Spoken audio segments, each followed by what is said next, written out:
I'm disappointed in every one of you. I'm sorry, I don't mean to offend you.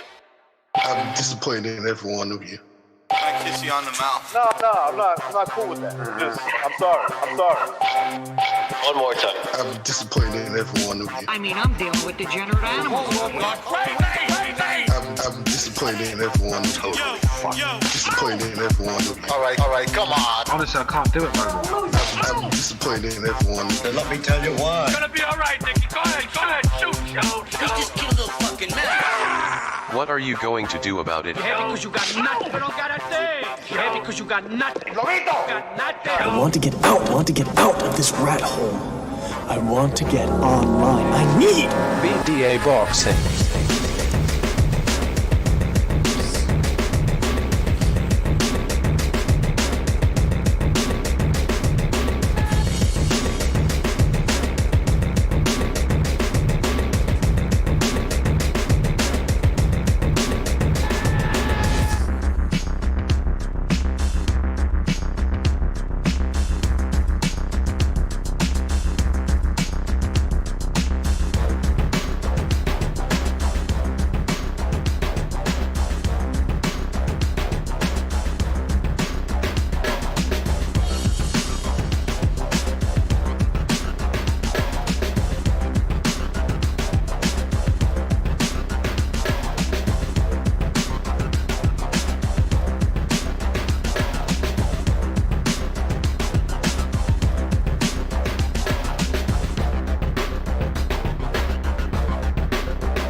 All right, this is King Bucho. Welcome to BDA Boxing.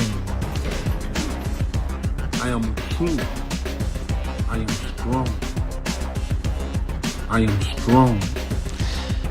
All right, so got the music, got the goddamn music. All right, shout out to everybody in the chat: Wayne, Giuseppe, Jay Perez, who's Robin Hood, Pigeon, Mike Tyson, Royal Rumble.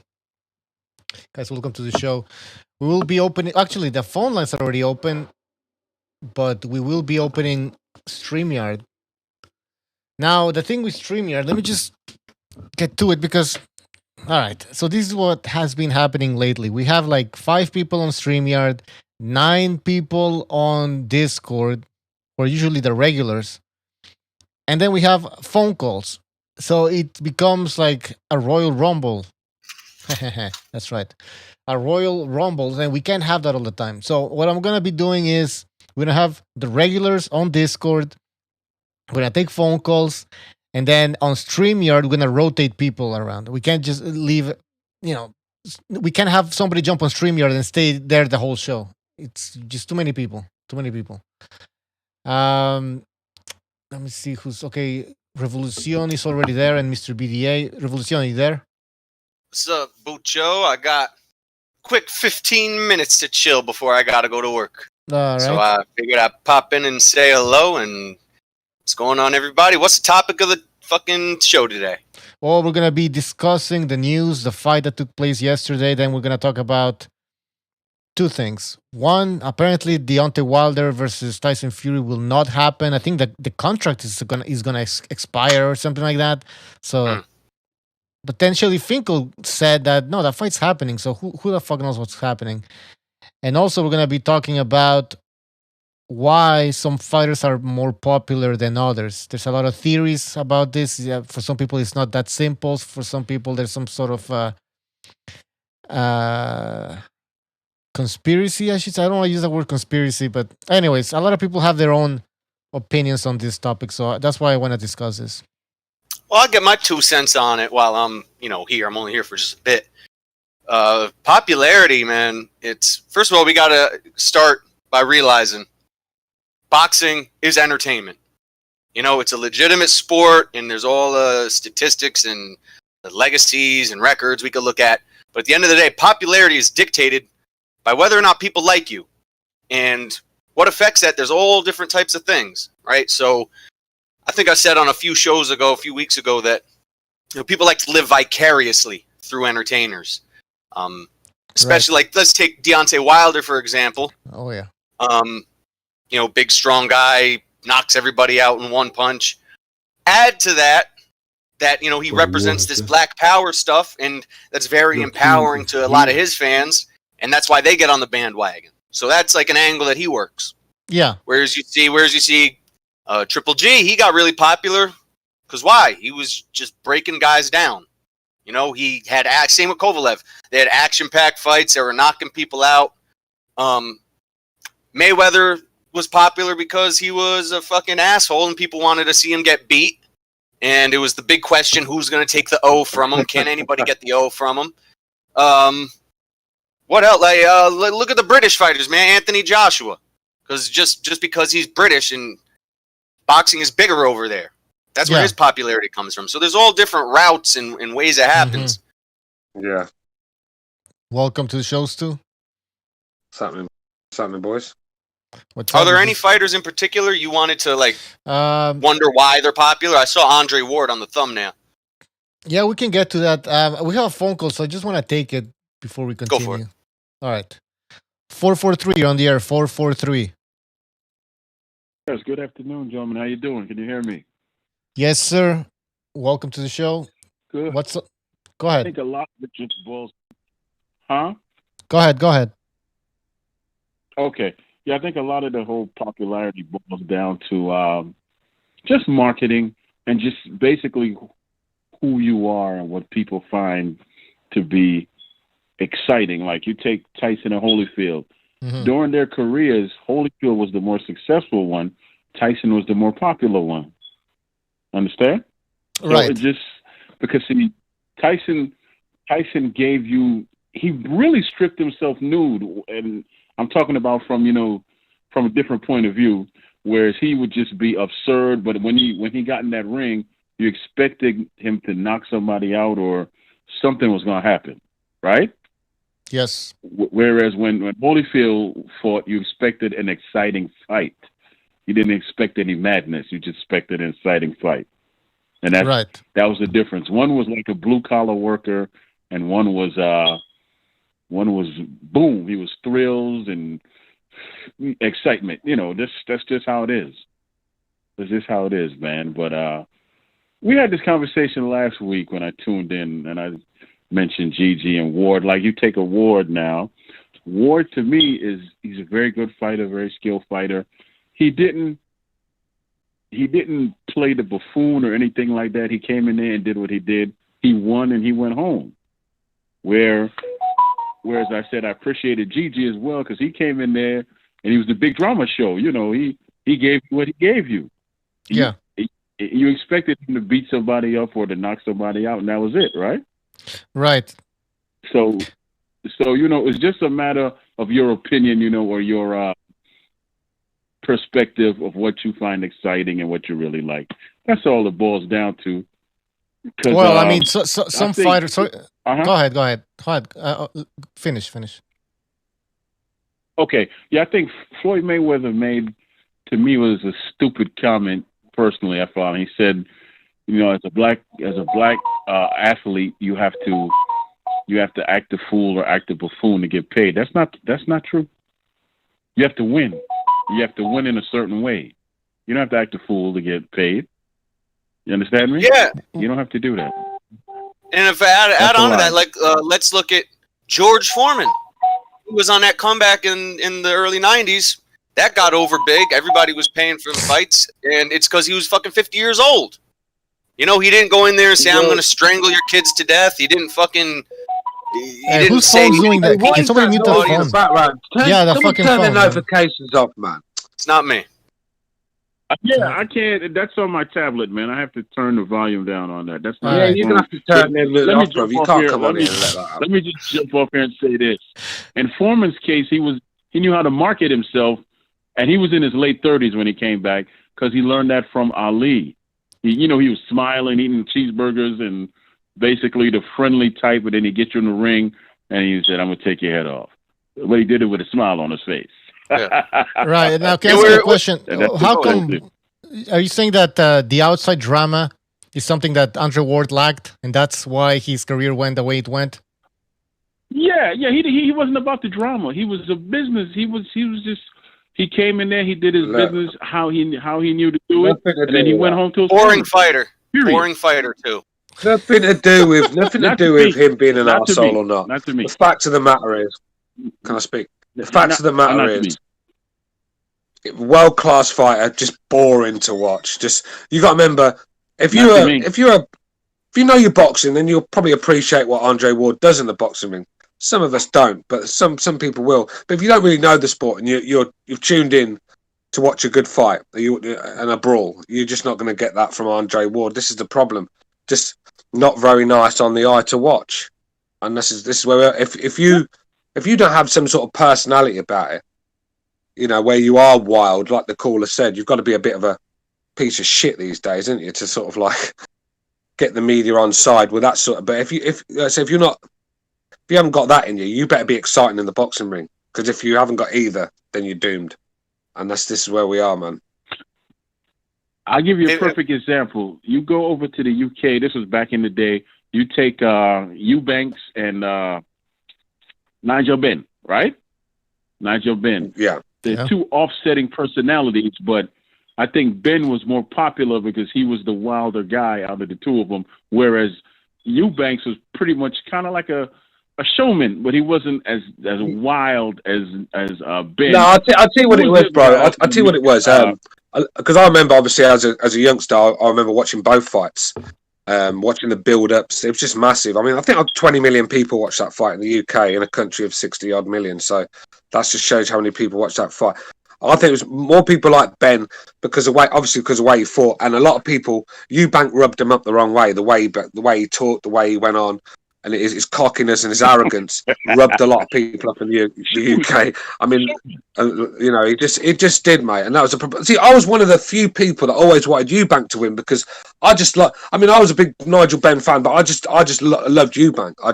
I thought the way he was great, and I was one of few fans he had. But yeah, I think that's what it was down to that one. I think both could fight as well. I mean, Chris Eubank had how many world title defenses? I mean, world-class fighter in his day as well. So, and the hatred between Eubank and Ben it gripped the nation, man. It's just we won't get that again unless Fury Joshua could probably match it, but I don't know, man. No, honestly, Fury Joshua can't match it because what Ben and Nigel had was real. Now, take those two and you throw in Joe Calzaghe. You wouldn't hear a whisper about him because he's boring, right? He was boring. Even though he's the more successful. Yeah, but not in the boxing ring, wasn't Calzaghe was very boring as hell, correct? Boring inside the ring or outside the ring? I'll give him that, yeah. In the ring, he's boring as hell. No, come on, man. What Calzaghe you been watching? Not the one I've been watching. Calzaghe was a fucking world-class operator. Very exciting fight. But hey, how can a man that throws 1,000 punches at a fight be boring? I don't get it. He throws 1,000 punches a fight for a light heavyweight or super middleweight, wherever it is. That's great going. Yeah, he slaps. But he threw a lot of punches. And so, you know, I think Ward was boring, and that's why he wasn't that popular. Also, he took a lot of... At some point, remember he had those legal issues with... what was the name of his promoter who died? Yes. Yeah, anyways. And he sat out for a year or two. Yeah, I think that affected his career. He sat out for a year or two. That affected his career, and also the style wasn't, fan-friendly. I mean, you look at the fight with what was his name? Kessler was boring. The final against Carl Froch, that fight was super boring. He was dirty as well. I mean, listen, you find him, Troy. You find him exciting. That's fine. I mean, listen, we're not all the same, I enjoy right? him. Yeah, that's fine. But the consensus is that he was boring. For most people, he was. Not for you, but for most people. I think you can agree with that. Okay. All right, I gotta leave in 5 minutes. So can I just get my shit in? No, I'm out. Kessler's not known to be exciting, is he? I don't know. We're not talking about Kessler, though. We're talking about Andre Ward. I mean, we can go through the whole list of boxers that have but I'm saying, but okay, but back to my point the point I was trying to make is that it's just different personalities that attract people. Anybody would love to watch Nigel Benn. Matter of fact, I wish there was a Nigel Benn and in a Triple G in the same time, because I would love to see that fight. You understand? Right? Yeah. And then the winner could take on Banks. The thing is, though, Nigel Benn's lack lack of fundamentals at times and then technique would probably get him knocked out in that fight because Golovkin can hold a shot. I just think that Golovkin is just technically superior when it comes to Nigel Benn. I mean, Kevin Sanders, Nigel Benn's trainer, always said Nigel Benn couldn't even throw a jab properly, but it was all heart, grit, determination, and power, and that's why everyone loved him. Just a true fighter, Nigel Benn. Not really a boxer, a fighter. Guys, let me say this one thing, and then I gotta leave. I gotta go to work after I say this. Hold on, caller. Okay, hold on. The fighter that beat Ben and beat Eubanks. Then he ended up in a coma after the fight. What's his name? Hey, brother. You gotta go to work in 3 minutes. I gotta go to work in 3 minutes. Quickly. Let me say my one thing. Okay, Revolution, you're a diva now. He's on about Gerald McClellan, isn't he? This motherfucker, listen. No. English guy. Listen, we're talking about marketing and fights, right? If you don't have anything to market, it doesn't matter how much you want to push somebody, they're not going to get over. So you want to look at Andre Ward, people will say he's boring in the ring, and you could disagree all you want, Troy. But a lot of people say he's boring in the ring. A lot of people say he's got that the boring outside personality. And on top of that, too, the dirty fights that a lot of people say with Kovalev. Those are three things that it doesn't matter how much money you put behind it. People aren't going to want to see it, right? Like, here's an analogy I heard. Think of movies, right? Hollywood. How many millions of dollars they put into advertising their movies, right? Okay, now how many times a year do any of us go to theaters to see those movies? I don't go at all. Bucho, you once a year you see a movie? Yeah. They're spending billions of dollars to get you in that theater, and you're still not going to go. And that's Hollywood. So you want to talk about boxing? They could pump millions of dollars into Andre Ward. Yeah, but the thing is that the problem is Hollywood can sell these movies on DVD. I mean, try selling an Andre Ward DVD. Yeah, that's never going to sell. Yeah, it's a different, different pay structure and a different everything. But that's just the analogy. Okay, Troy, you can't put glitter on a turd. Yeah, he's a world-class fighter, Andre Ward. No doubt about that. You'd be silly to say otherwise. Just not very. Not very exciting. Fighter that was there that beat Ben and beat Chris Eubank, but he ended up in a coma for a while. Michael Watson. Michael Watson. Yeah. Now, out of the three of them, who was more popular? Ben, right? Ben, I'd say Ben. Yeah. Yeah. And right. And Michael was the more skilled one. Well, Michael Watson beat the brakes off of Nigel Benn.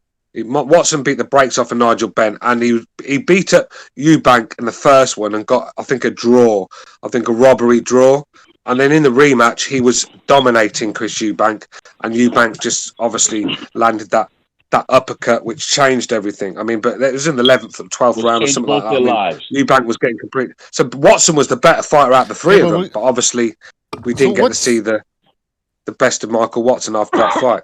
Troy, what's your point? The main point, your main argument here. It's the marketing. I'm just trying to say it's not always the skill that gets you over. No. It's the popularity and what you bring, because Ben was the most popular one out of all three of them, even though Michael Watson was the most skillful one. That's my point. That's all it is. All right, so you're not saying that if Andre Ward would have gotten a better marketing, he would have become more popular? You're not saying that, right? Just for the record. You know what? This is what I'm saying. At the end of the day, even with marketing, because he is who he is, he's a real calm, quiet type. It wouldn't have got him over because he doesn't give you a lot of what you want, thrills and chills, but he gives you skill, toughness, and ruggedness. And he is. But mean. Joshua's the same. He's very mean. Joshua could talk, right? Right. Yeah, Joshua's the same. Troy. Joshua could talk a glass eye to sleep. One at a time. Sorry, before you stop, I can hardly hear him, Butcher. Okay, hold on. Let me turn his volume up. All right. Fucking, I could barely hear the guy, man. Okay, all right. Go ahead. Take your speaker. Go ahead, Troy. Listen. Oh, no, sorry. Stu. I was finished. I said, you can't really market. Stu wanted to say You can't really market what he does because he's just, he's a Chevy, man. He's not a Mercedes-Benz. He's a Chevy. He's a car that will get you to where you be and last long. But ain't no thrills to it. People don't ooh and ah when they see Chevy, right? Yeah, but it's like Anthony Joshua. I mean, could talk a glass eye to sleep. but quite exciting when it comes to fights. You're going to see knockouts. You're going to see him getting off the canvas probably when he's in there with big top guys, and they're going to be coming off the canvas too. So it's going to be action. So that's why people like Joshua, obviously, because helped with the Olympic gold build up on. Actually, You've got to remember he won a gold medal in his home country in London Olympics. So the fucking thing was the whole Olympics was built around all the gold medalists. So he was a big name before he even stepped in a professional boxing ring, and he just built on it from there. But he's not an exciting guy. He's not loud, and But if you don't have to be if you perform in a boxing ring. But if you haven't got either, you're doomed. That's my point. Right. But Tyson Fury, out of the two of them, is the more popular because of his big mouth outside the ring, and Joshua's boring outside the ring. Am I right or wrong? This is why Tyson Fury struggled to get big numbers at a time, because people just didn't like watching Tyson Fury fight. I mean, so, obviously he had the mouth and that lot. He's always had that, but his fighting style was just that boring at times, where people would just switch off. I mean, look, it's only when he started getting in there with Wilder where people started to turn onto him again. Because let's be real, the Klitschko fight was just dreadful to watch. It really was. I mean, I have a question, Troy. One last question because we got to move on. But why do you think Rigondeaux wasn't popular? Rigondeaux? Yeah. Rigondeaux was beautiful, man. I love watching him fight, but he didn't go over either. He's why beautiful. Not? Yeah. Why was he? All right, why was gentlemen, y'all have a good day. Why wasn't he? No, hold on, Troy. Why wasn't he popular? Why wasn't Rigondeaux popular? No, he wasn't He wasn't popular, but he was beautiful to watch. To yeah, me. but why wasn't he, in your opinion? Because we're talking about why some fighters are popular. Because he was you know what? It was a couple of things. Because he was polished. He was never marketed right. Okay. And the people could always say, well, he didn't speak English. So those are the things you could throw out there. He was very polished, even though he did knock people out, he knocked them down, but he didn't speak English, which will hold you back over here in America. And he was at a weight class that never really grabbed people's interest. He was at a small weight class as well. In America, mate, if you're a foreign fighter going over to America, it doesn't matter about personality and stuff like that. You've got to be an exciting fight, like Manny Pacquiao. Manny Pacquiao is a massive name in America because he brought it every time. You got good fights, you got value for money. Golovkin, the same. These sort of guys, do you know what I mean? Canelo Alvarez, he's not. These sort of guys, you've got to bring it. And because let's be real, Canelo is one of the most boring guys on the planet. He just really is, isn't he? There's no charisma with this guy, but world-class talent in the boxing ring. So you know what I mean? I think if you go to America, I don't think. I know you say it's with the American fighters. I think the charisma is important, but with these foreign fighters coming over, they've got their focus should be going on and putting on the best performances they can, because that's what will sell, for them. So no one wants to hear a Russian trash talking in English. Come on, man. I will break you. All right, hey Troy, thanks for calling in. All right, we're gonna move on. Sir. Thanks for calling. All right, y'all have a good day. All right, let's take another phone call. By the way, before we take a phone call, Luke Peterson, thank you for your contribution. He says, "Here's money for batteries for the fire alarm. You need to change your batteries, man." 470, you're on the air. 470. Hey, what's going on, guys? I just wanted to talk about. You guys were talking about Andre Ward. Andre Ward was actually, he was promoted pretty heavily. By HBO after the Super Six. Super Six was on Showtime.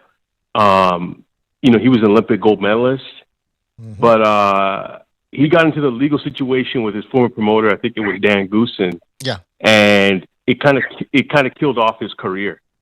HBO wanted to build him into the next American superstar, but he wasn't getting in the ring. He wasn't active. I think after the Super Six, he fought Chad Dawson, and then he fought Edwin Rodriguez, and then he just disappeared for 2 years. Came back and fought this British gentleman. That's very right. British dude. Yeah. So Andre Ward, he was a very skilled guy. People liked the guy, but he just didn't take the baton. They were trying to give it to him, and he just had his legal situation. And he just never really wanted to, I guess, fight guys that HBO wanted him to fight. I mean, there was the whole issue with him and Golovkin, and then it took a year for them to get him into the ring with Kovalev, and even those fights were just kind of So Andre Ward, he was just kind of a thing where he just didn't really want to do what it took, in my opinion, to become that guy.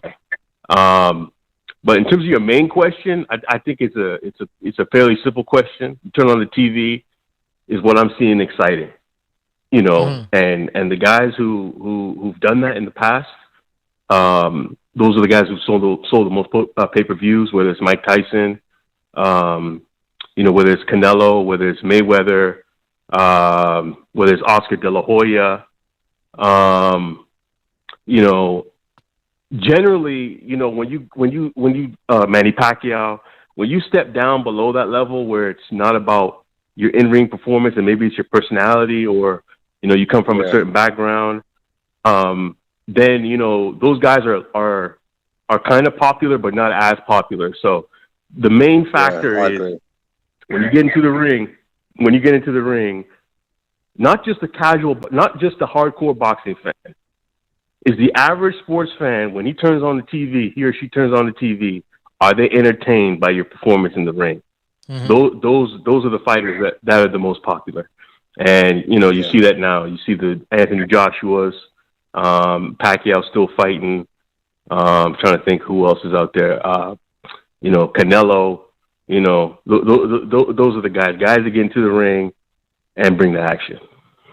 That's why you've got to give Floyd all the credit in the world, because this guy, time after time stunk the joint out, but yet kept bringing the numbers in. He made it. So what Floyd did, he knew he was never going to really get the people on side for his performances. Look, world-class fighter, very nice on the eye, but barely does anything, and that's what people get mad about Floyd. Doesn't you're getting 50% of Floyd in a boxing ring, if you get what I'm saying. But Floyd made it where he's not going to excite people like that, so he made it where people wanted to pay to see him get his ass whooped. Mm-hmm. He made it where he was arrogant and he would flash his cash around, and he'd be one of them flash characters that people just got rubbed up the wrong way by, and Floyd made a living out of that. And the amount of people that tuned in every time Floyd was in a fight, paid their $100, just hoping that this guy was going to get knocked the fuck out. But look at the money he made from it. It's smart thinking. But the days of Floyd Mayweather conning the public are over. We're just a bit too smart now. The internet's changed. It's too late now. Even the casuals are not going to fall for that shit anymore. Like I said, even the females on my Facebook after the Manny Pacquiao fight, they was all calling Floyd all sorts of names. They don't really know boxing, but all they saw was a guy... barely running and holding and stuff. And they don't want to see that. Do you know what I mean? Yeah, exactly. Anything else, caller? I want to address the Mayweather thing. I think there's more nuance than that. I think some of his fights were boring. Some of his fights weren't boring. I wasn't bored by Mayweather Cotto. I wasn't bored with Mayweather Hatton. I wasn't bored with Mayweather Maidana. Now some of his fights, like the Pacquiao fight, he wasn't aggressive. But I think Mayweather, in his opponent selection, many of the guys he fought were like, he knows he's a defensive fighter.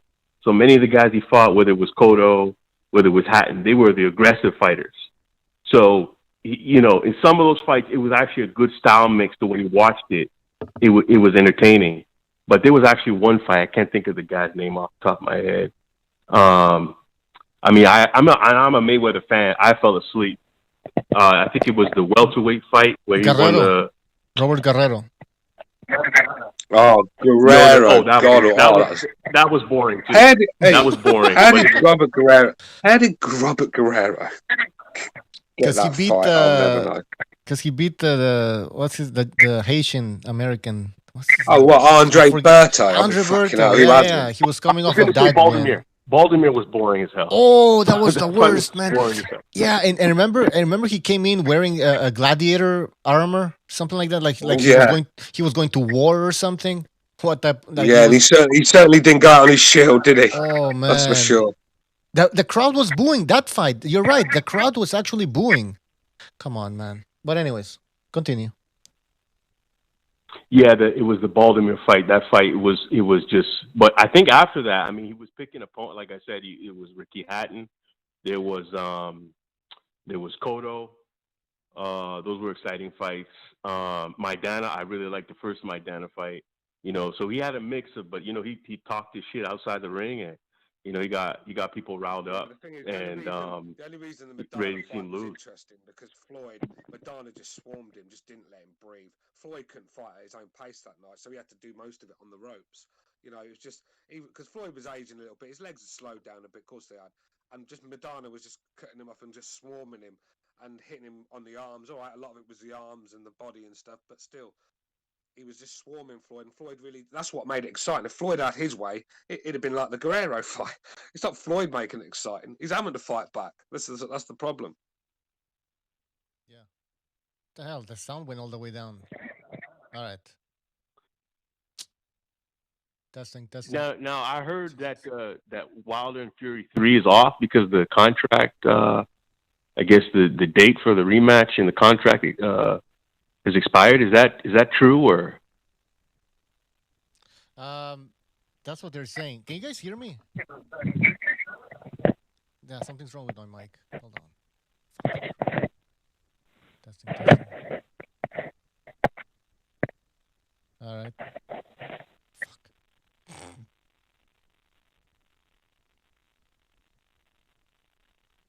Yeah, I just started listening. I didn't know if y'all had talked about that. I don't know if that was true or not, but I heard that. So if it is true, let's get Fury and Joshua cracking.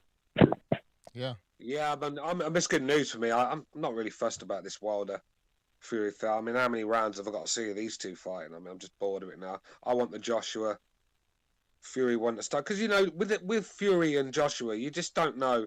The longer you leave it stewing, the less chance it's got of happening. Because Fury could go and have another breakdown and go missing on the coke binge for 2 years, and Joshua quite easily could get knocked out again if he keeps taking other fights. Do you know what I mean? That's where I am with it.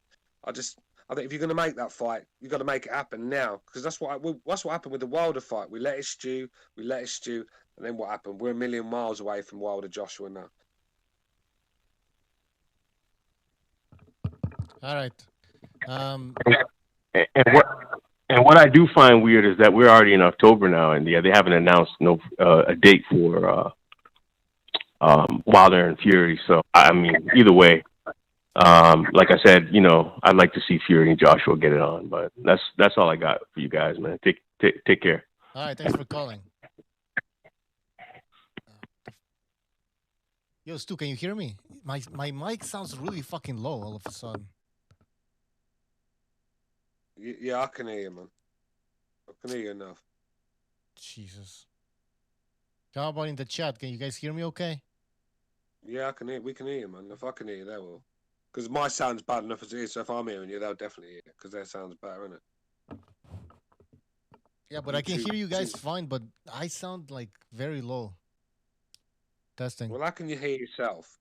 Yeah, I hear my because I don't know the way I have this set up. I have to hear myself, or else it's a fucking mess here. Like I have to connect everything through everything, like, so we can hear the phone calls.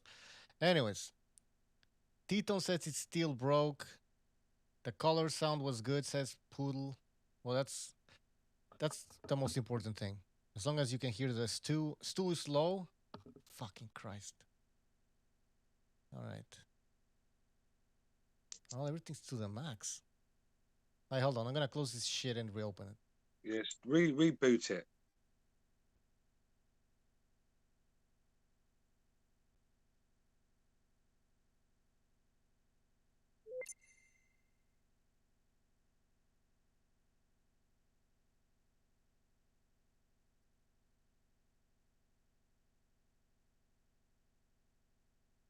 I will rise. I am strong. Testing. I think we're still live. Anyway. Yeah, we're live. No, I'm we're just still live. Fucking Where were we anyway, Butch? Carry on, man. I don't know. We were talking about. We're taking some phone calls. We're talking about exciting fighters. Yeah. And then we went on to Look, we'll see, man. I mean, I'm not sure if it's a good move for Wilder to take that fight anyway. If he's going to want to stay in boxing for a while and rebuild his career, maybe that Fury fight, I think he should just give it a miss for a bit, get a bit of confidence back. He's got a new trainer now. Work on some things in camp. and see what see how it goes. I mean, just jumping in there with a new trainer with a guy that's just beat the brakes off you. I mean, it just don't make sense to me. I mean, his mindset's all over the place. This is not a guy that's mentally stable at the moment. The defeats. Anyway, he didn't take it very well. Let's just say that. So if I was in Deontay's team, I'd tell him to probably avoid that fight, get some confidence, and just wait around and see what happens with Joshua and Fury and try and get the winner of that one. It makes sense, doesn't it? Get all the belts in with one guy and then go and try and take it off him. And that would be my advice. I mean, because you're only going to stick him in there and you're cashing him out. If you stick Wilder in there with Fury now, you're just going to cash him out, man, and that's it. Yeah. Say goodbye to the big nights. All right. I think my mic's back. Yeah, I think it's better. Hello? All right. Anyways, also we have a Recognize. Are you there? Salute. Can you hear me okay? Everyone? Good to see you back again, Recognize, man. Good to see you back. Yes, good to be back, man. Yeah, it's becoming a role. We'll Recognize is turning up to work all the time now. I mean, yeah, the vacation's over, man. Oh, mate, yeah. All these sickies he was paying, he was taking off. Now he's back. What's your opinion on this one, brother? What's your opinion on this Fury Wilder 3? Do you want to see it again, or do you want to just go on to the Josh thing? I mean, I kind of always had doubts that fight was going to happen as soon as. Let's face it, Wilder fans, right, wanted it. Like, look, of course the fans wanted. Wilder was the one that took the beating. Okay, so he's kind of like in shambles right now. So maybe he wants a fight, maybe one fight or two fights before he gets in there with Fury or any of the top guys, just to see where he's at, because maybe he doesn't want to cash out right now. You get what I'm saying? Like he let go of Breland, from what I heard. His training situation doesn't sound that good. If you that's it, Mechanized. It doesn't make sense to go in there with the guy in the division when you've just got a new camp. You're coming off a bad defeat. Yeah. Confidence is low. I'd say go and fight someone half decent. I mean, can't think of any names right now, but even a Joseph Parker sort of level, that sort of level. Yeah. And then, because if you can't get through that sort of level, then you're fucking wasting your time anyway. I think that's a dangerous fight for him too. It is, but listen, this is. We can't keep hiding Wilder from dangerous fights. Recognised, do you know what I mean? No, of course not. I agree. Yep. No, you can't hide him from any more dangerous fights. I mean, he already took on a dangerous fight, and we saw what happened. So, this is it. So, look, yeah. That'd be my advice with Wilder. It just seems suicidal for me to just jump in there with. It's not like Dillian Whyte-Povetkin, where Dillian Whyte showed me enough that night, where I think he can win the rematch. I mean, let's be real. He was dominating. He got caught with a world-class shot. Happens. And Povetkin was close to being dragged out of there. So I saw enough to think that what Dillian Whyte can get the winner in. I saw nothing in that Wilder Fury fight to convince me that this guy can do anything different. Nothing at all. He's going to have to just land the perfect shot on Fury early. Catch him cold. I mean, that could happen. This boxing, of course it could happen. But that's his chance. But are you going to really judge a future of your career on fucking hoping that you can land that shot? I mean, for me, I'd just polish up a few things with a new trainer, get a good win behind your belt, bit of confidence, and go after one of them. Then I agree. Yeah, because right now Tyson Fury's got the beat on him. That's not going to change in the third fight. He's going to beat him up again. He probably beats him even worse. So maybe a couple of fights in, see what happens. Anything could change. Maybe you get Tyson Fury fights Anthony Joshua and Fury loses. Yeah. That could happen. Well, this is it. Joshua, like I said with Wilder, sorry. Am I low? Because people in the chat saying I'm going low again. No. You're fine now. I know what happened.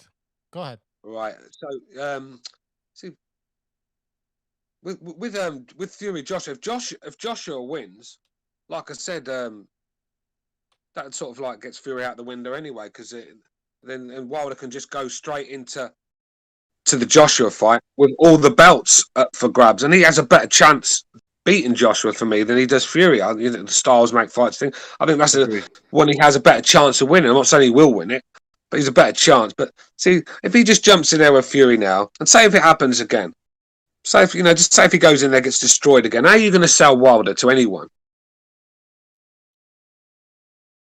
Oh, that's it. If he loses, it's over. So This is it. I think we talked about the PBC. They're cashing out. Like they're.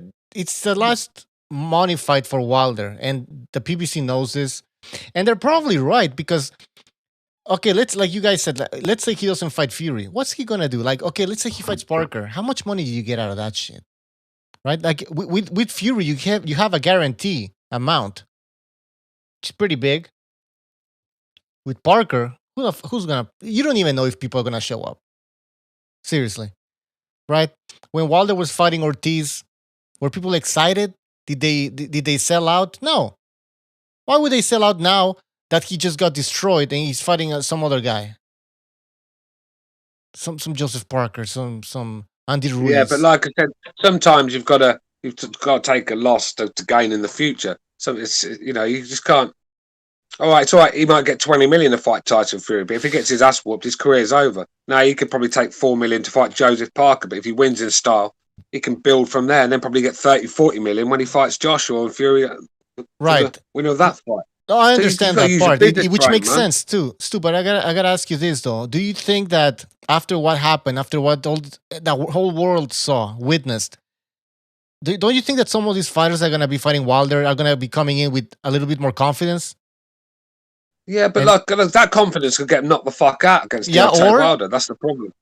Yeah, because look, not everyone's got the range, the skills, the IQ of Tyson Fury. There's a lot of flat-footed bums that come square on with their chin in the air. You do that against Wilder, mate, it's sleepy sleep time. So at the end of the day, right, just because Fury did that to Wilder, don't mean these other guys can't. Let's get this straight. Wilder, if you go in there sleeping against Wilder, you will be sleeping, if you get what I'm saying. You've got to be on the ball. Look, Fury came up with a perfect game plan. He had the perfect attributes to come in with that game and the perfect skill set. How many guys do you know? I mean, let's be real. Deontay Wilder, I mean, when he throws that right hand, he's not missing like he does against Fury when he's throwing it against other guys. He's just not. He's landing more often, isn't he? Fury's just a very tricky customer, very hard to hit clean.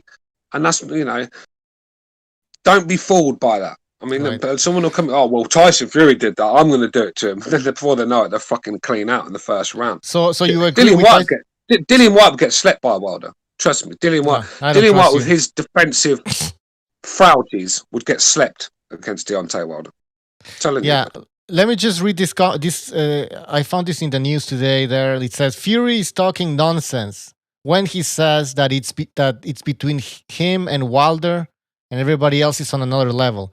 This is Tony Bellew saying that it's nonsense, basically. That because Fury is basically saying, oh, it's me and Wilder, number one versus number two, and everybody else is on another level below us. So that's where Stu can you stands. drop my volume a bit? You've turned it up too loud now, apparently, in the chat. Fuck me, I don't start whining. Let these fucking guys stop whining, man. All right. They're fucking bitches, isn't they? All right, hold on. Let me turn it down a little bit, man. So anyways, that's what I mean about this. If I've got enough women moaning and fucking whining at me in my life, and then I come here and I've got more women moaning and whining at me. All right, his volume's down, guys.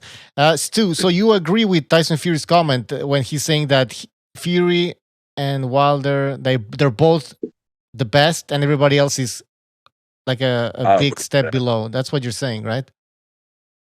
No, I'm not saying that. I didn't say Wilder could beat Joshua. I'm just saying I think Wilder knocks out Dillian White. So I just think, just don't be fooled. Wilder's bad, don't get technically terrible. We know that, but he's still dangerous enough to cause a lot of these other guys problems. How many guys in that division do you know that can box like Tyson Fury? No, I don't know, but I saw Spilk outbox the guy. I know he almost died at the end there, but that's because he made the thing is, Spilker just didn't have the attributes in the end. No, I'm not saying he's Tyson Fury, but I'm saying you asked me who else. He kept flying in, didn't he? Spilker kept flying in, and in the end, Deontay time won, and fuck me.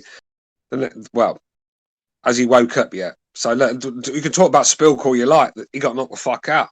That's my point. You're sounding like a Wilder fan now. Well, dismiss no, wait, hold on. Butcho. Yeah. Butcho, did you not watch the fight? What happened? I know what happened, but this is what Wilder fans kept saying. It's like, oh, forget about everything that happened in the whole fight. Just look at the last second of the fight. Oh yeah, he almost died. Fair enough. But so what?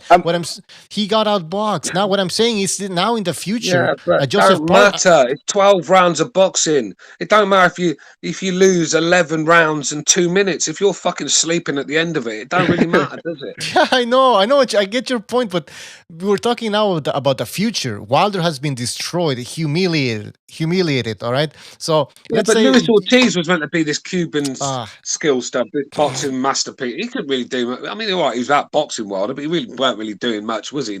How many times did he put hands on Wilder? Very rarely. So look, because he's 56 years old. Never man. level to Come these on. guys. Fury's a never level to these guys, and like I said, he's up there with Fury, so he's going to be a lot harder fight than the rest of these guys. I mean, Wilder beats most of those guys. Not all of them. He don't beat all of them. Parker will go in there and go for the knockout. Something that maybe he wouldn't have done if he wouldn't have seen Wilder get destroyed. That's the difference, man. That's a huge difference. Parker's a tough fight for him because Parker's tough as Parker's got a very good chin, and Parker calling back into a live he's a schooled fighter. He's a good fighter. Dillian White's too flawless, though. I'm sorry, flawless. That's not the word you need to use with Dillian White. He's got too many flaws. Yeah, he's too flawed, man. He's got fucking out. He's got more flaws. I mean, if he catches, Tower, man. It'll be interesting to see if he catches Wilder, how Wilder reacts. But yeah, you're right. Like I think if I had to, Well, I'll tell you how he's going to act. Just Google Dillian White being knocked out, and you'll see some pictures. That's how he's going to be. I mean, no, on the ropes. Sure. He could be either on the ropes or sleeping like Povetkin. That's what I mean, mate.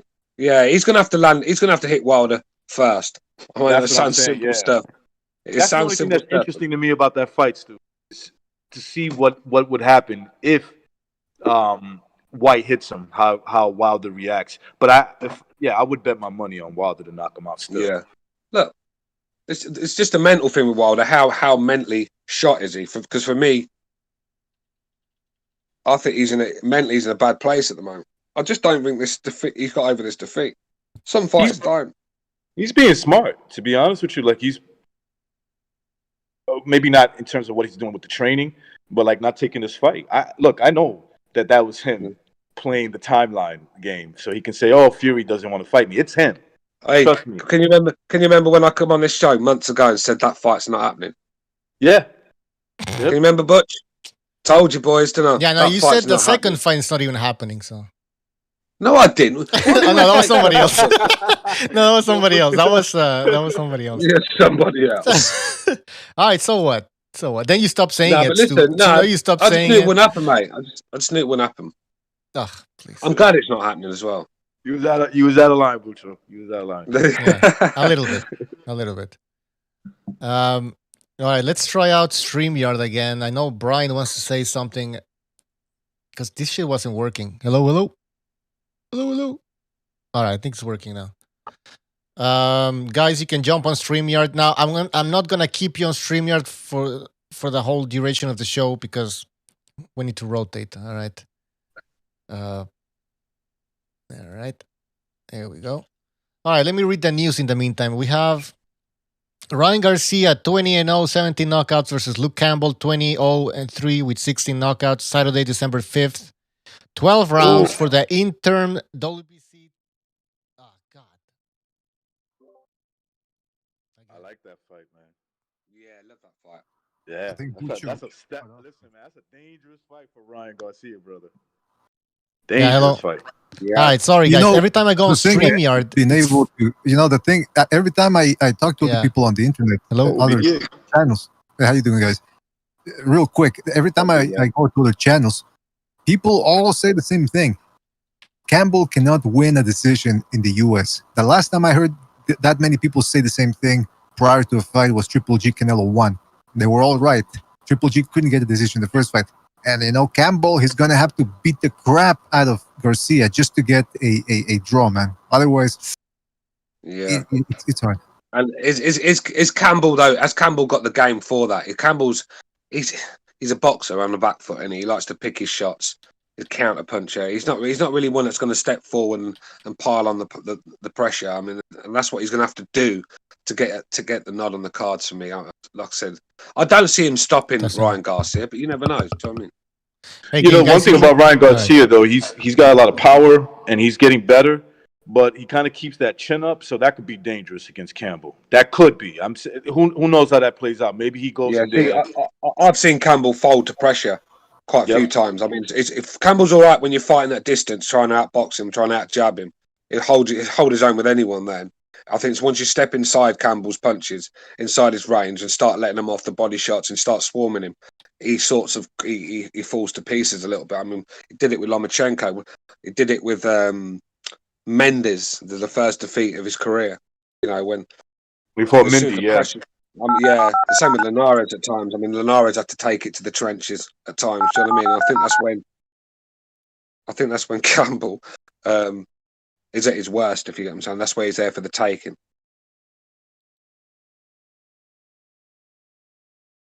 Yep. All right, can you guys hear me? All right. So for some reason, when I go into StreamYard, it fucks the sound up. I have to use another browser, so bear with me, people. Bear with me. But the phone lines are open. If you want to call in, don't be shy. Call in.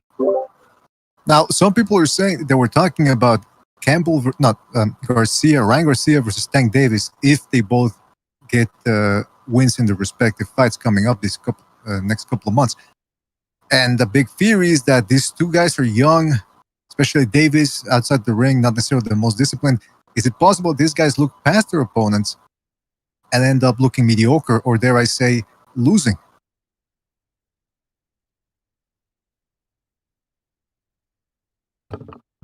Sorry, I wasn't hearing the question. What was the question? I'm trying to fix. There's a bunch of problems here. The ship's sinking. I repeat, the ship is sinking. So what was the question? Oh, get on your lifeline, man, or lifeguard, whatever. Listen, people are saying that if there's a rumor going around that if Davis and Garcia win their respective fights, they're gonna fight each other. And the fear is, especially for Davis, who's not the most disciplined guy outside the ring, that he might overlook his next opponent, which is Santa Cruz, and maybe look bad or fucking lose and ruin his career or his upcoming fight against Garcia. Yeah, I mean, it's a good fight. I don't know, man. Listen, Santa Cruz, like Jimmy said on an earlier show, if he sits on his punches, he has to make Davis respect him. Now, I don't well, not obviously, but I don't think that Santa Cruz has the power to stop Davis, but maybe he has enough power to make him respect him, and that can change the course of the fight because Santa Cruz is a very good boxer. I mean, he showed it against Carl Frampton. In that second fight, he outboxed Frampton, man. He wasn't even anything similar to the first fight, right? We were expecting another war, and it didn't even came close to that, man. It was a mismatch, in my opinion. So he has boxing skills. He has boxing skills. Don't get me wrong. But go ahead. The big question for a lot of people is whether Santa Cruz is going to be strong enough to keep Davis off of him. If they're on the inside, I agree. I think Tank Davis wins it. But Santa Cruz can keep the distance pretty well. All he needs to do, and I know it's easy to say, but he needs to stop backing straight up and backing into the ropes, because he did that against Frampton a little bit. But for the most part, he kept Frampton turning, kept that jab in his face, and Frampton had a hard time making it on the inside. So you never know. Also, what if Santa Cruz packs on muscle or gets more comfortable with the weight now? You know, he's fought above 126, what is it, 2 times now? Or 1 time? So you never know, man. I mean, this, like I said, I told D this, because he's adamant that Tank Davis is going to run through Santa Cruz in about 5 rounds.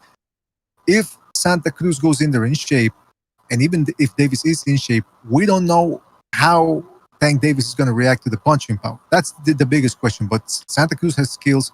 This ain't Mikey Garcia versus Errol Spence, where Errol Spence had all of the advantages. This time, Santa Cruz, the smaller guy, actually has several advantages when it comes to height and length. So he could make it difficult for Tank Davis. Very difficult. In the chat, Chris K, thank you for your contribution. He says, Davis versus Garcia for Can Crusher belt. All right. Did he say Garcia or Garcia? No, Garcia. Davis versus Garcia for Can Crusher belt. Garcia sounds like a corrupt detective in the NYPD or something. Garcia, you destroyed half the city. I do what I gotta do, Chief. Right. Sounds like a good movie, man. See, Devin Haney should have fought Luke Campbell. I mean, that would have been a much better fight for Gamboa, and have a word with yourself. I mean, come on. I hear some Haney fans giving that fight like some some credit. It's like no, that's a you're fighting a dead man basically. Devin Haney's not ready. That's what that means. So current WBC. That's the thing about Hearn, right? Hearn will tell us about how great his fighters are. Devin Haney, the next Floyd Mayweather. Mate, the confidence is sapped from him after that performance was it the undercard of fucking KSI? I mean, that says everything you need to know. Terrible. I mean, just a dreadful performance. And at the end of the day, since that performance, where's all the Floyd Mayweather talk? He's sort of like hasn't mentioned it. And when he brings him back, he's putting him in there with Gamboa. I mean, this guy's got to be 50 years old. Guys, we're going to take a phone call. 262, you're on the air. 262. Oh, it's Clemenza. How's everybody doing? Is this Johnny Boy? Just wanted to say... Yeah, go ahead. Wanted to say... pardon me? Go ahead. No. I just wanted to say, just wanted to say hello. Hope everybody's well. Stewart, Recognize, BDA, Buccio. Hope the boys are doing good. And I just wanted to talk about Ryan versus Campbell for a quick second. I was just going to say, Campbell's going to break that little twat's face. Okay? Here's what's going to happen. Here's what's going to happen. I knew that was coming. Here's what's going to happen.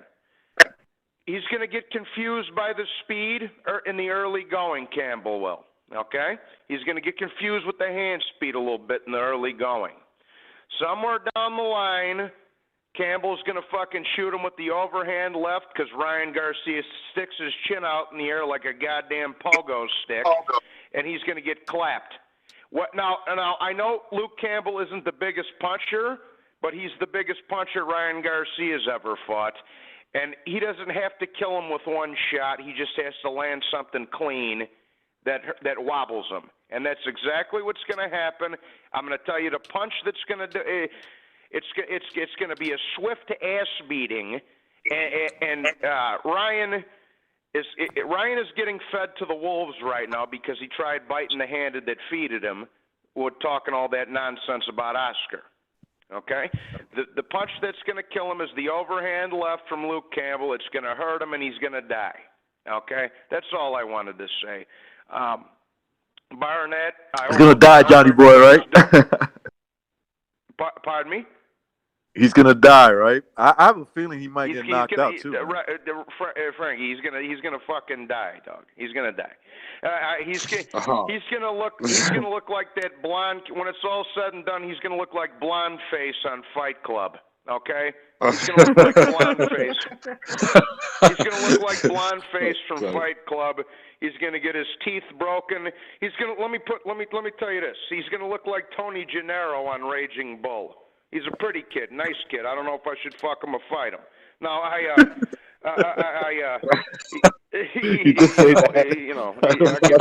sure you both in the ring, give you both a fucking beating, and you both can fuck each other. But no, but no, all things considered, I had a hell of a workout this morning, picking up the pizza from the oven. And I just wanted to say, God bless, boys. Hope you have a wonderful show, and hope you enjoyed the fights last night, fellas. God bless now. All right. Peace, boy. Take care, Johnny Boy. So, Johnny Boy, see you soon. All right. Salute, fellas. God bless. All right. StreamYard is open, people. Let's try it again.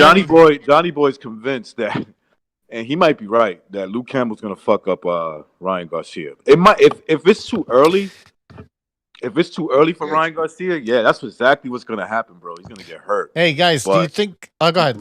Hey, but I think Johnny Boy's about to go and watch a Mancini fucking highlight reel, isn't he? But, Ryan Garcia, I think he's getting stronger. That's what makes... For me, going in, I could be totally wrong. I give him a shot against Campbell, but it's a dangerous fight for him. Hey, that's a 50-50 fight for me. Yep. Guys, what was I going to say? Ryan Garcia, according to De La Hoya, he is a new crossover star that boxing has been looking for. So he's like, I read as cross-dresser, but he wasn't cross-dresser. It's crossover star. But do you guys think this is true? Crossover where, though? Crossover where? hold on. No, he has a big social media following. He has a lot of fans, a lot of teenage girls and stuff like how that, many of and them tuning in to women. watch him fight, man? Half of them's to watch him prance around like a fairy on Instagram. A lot of gay followers. You know, the homosexual community, LGBT community is behind him. Yeah, you can bet your life they're following him. Now, is this good for boxing, guys? I'm asking though, because we were talking a few Of shows course, ago. it's good for boxing. Anyone that brings numbers, well, I know about the numbers, but anyone that brings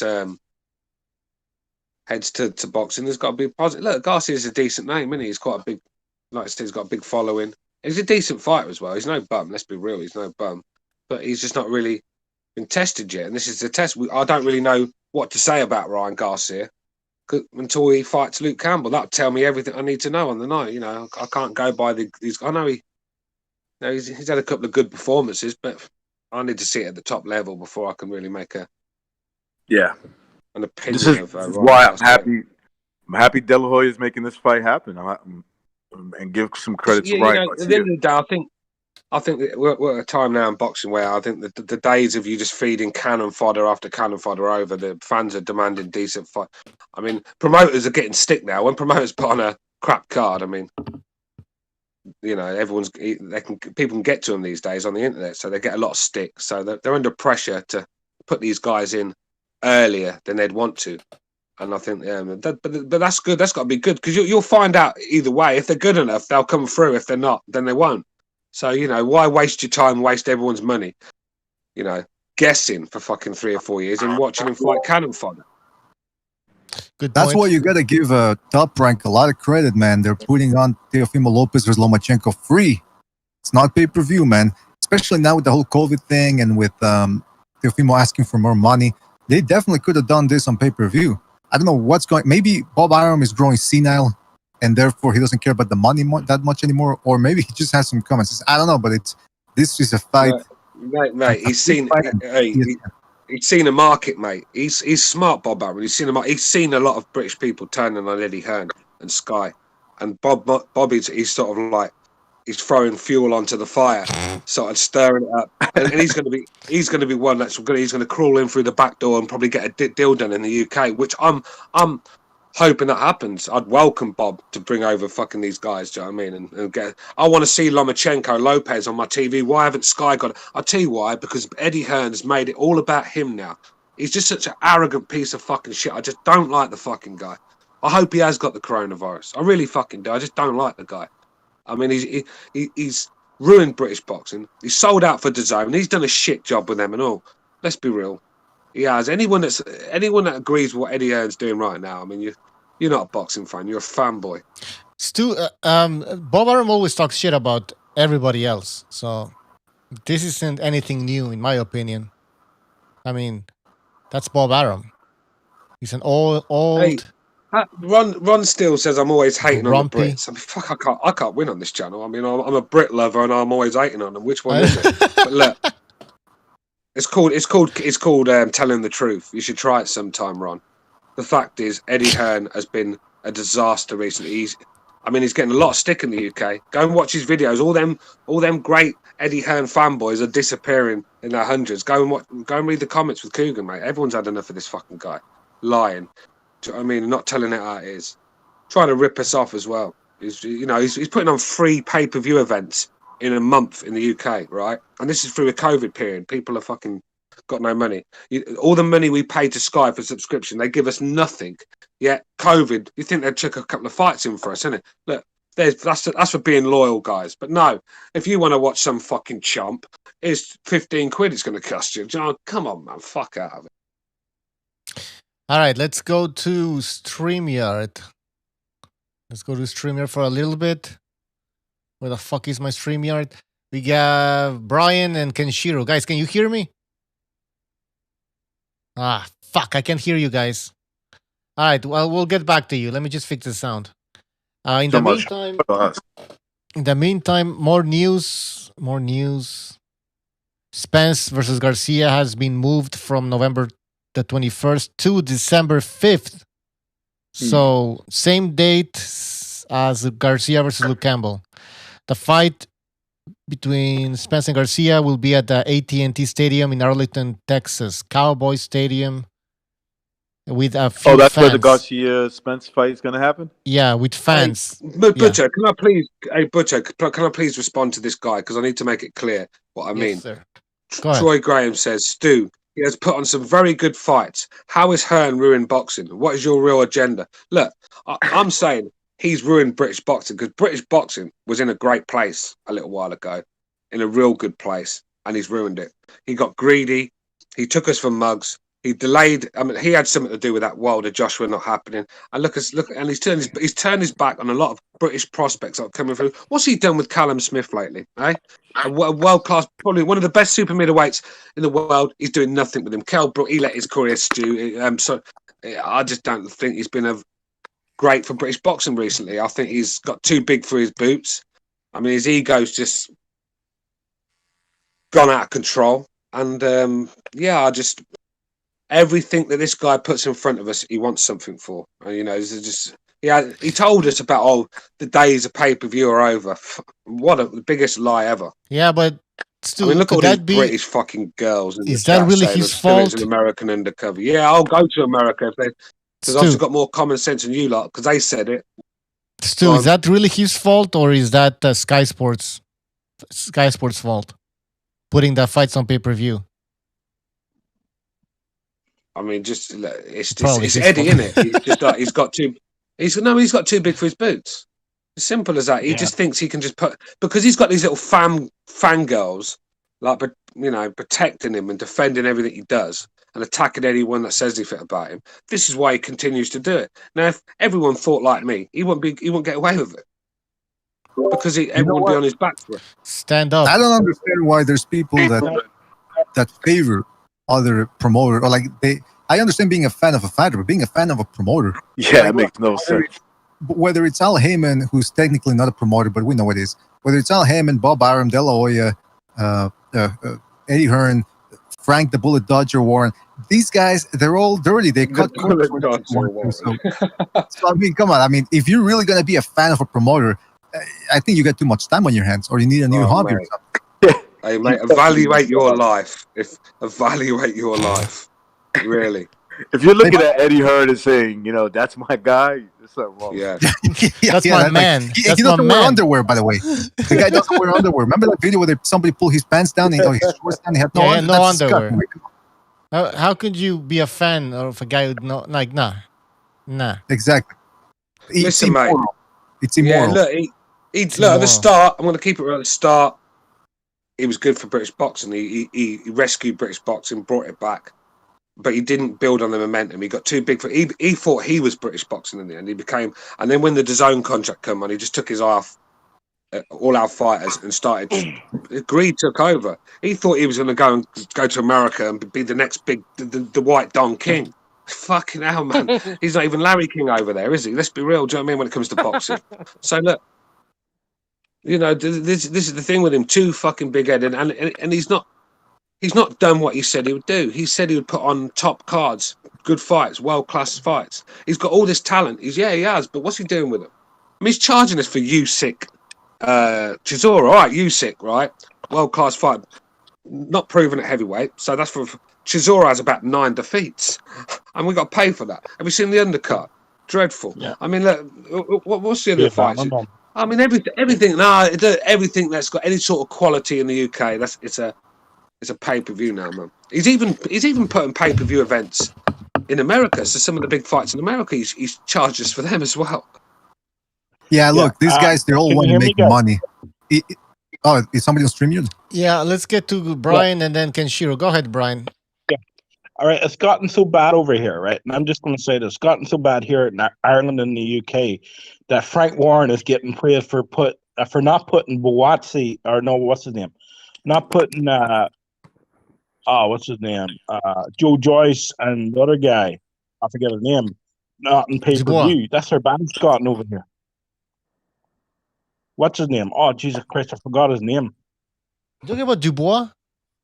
Yeah, Dubois, right? It's gotten so bad over here, yeah. Come on, Brian, you got to remember Dubois. And Dubois is not on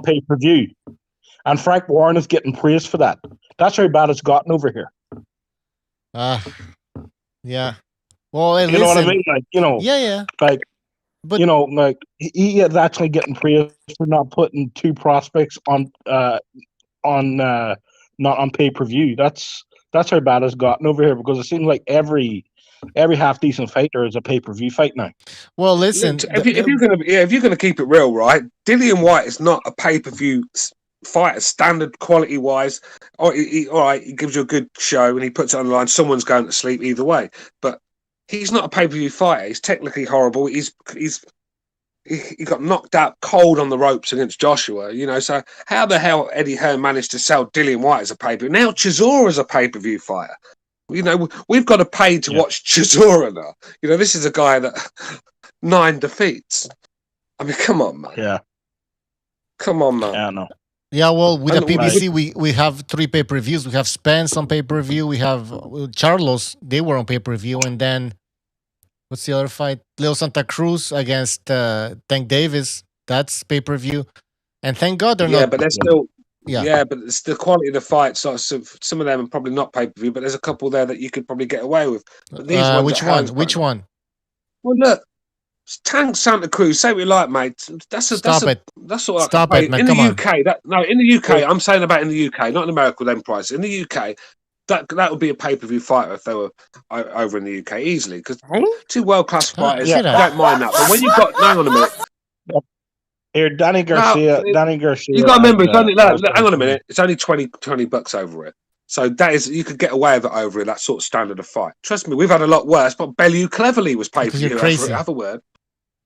Yeah, because you guys keep buying the fights. That's why they keep giving you all these pay-per-views. Yeah, but this is the problem. We have to stop. We have to stop it now, man. Because if we don't stop doing that, then they're going to keep feeding this shit. All right, Kenshiro, go ahead. Yeah, no, I mean, obviously I just come sort of just now, and I've heard that. Did you say the Mikey Garcia fight's now been moved to the Luke Campbell fight, not same night? Yes, sir. So hang on. So whereas before it was on the same night as Loman, now they moved it to Campbell's. I don't quite understand. Before it was on the November 21st. I don't know what. Yeah. Yeah. Well, that was the same night, isn't it, as Lomachenko? No, Lomachenko's next weekend. Oh, okay. Sorry. I thought I heard somewhere yesterday that there's 2 fights happening the same night for some reason, and I thought it was Mikey Garcia's night. Initially, was not on somebody else's night. All right, fair enough. Then that's fair enough. Then. No, is that Kenshiro? Yeah. Kenshiro? Yeah.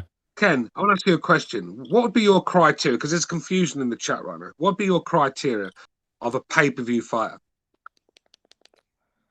Well, obviously 2 decent fighters, or who hopefully will give it sort of a proper fight, I guess. You mean the fight, or you mean even including the build-up as well? Because obviously it's a build-up as well. Fight, because I say Dillian White's really not a pay-per-view fighter, really, quality-wise. But I don't know. It depends what you want. Depends what you want. But a lot of people in the chat disagree. For me, would you say Dillian White was a pay-per-view fighter?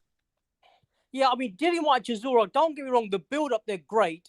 The main fight itself, I mean, I'll be honest, if somebody's on the same level, if the opponent is the same level as Dillian White or less, I personally wouldn't pay for Dillian White.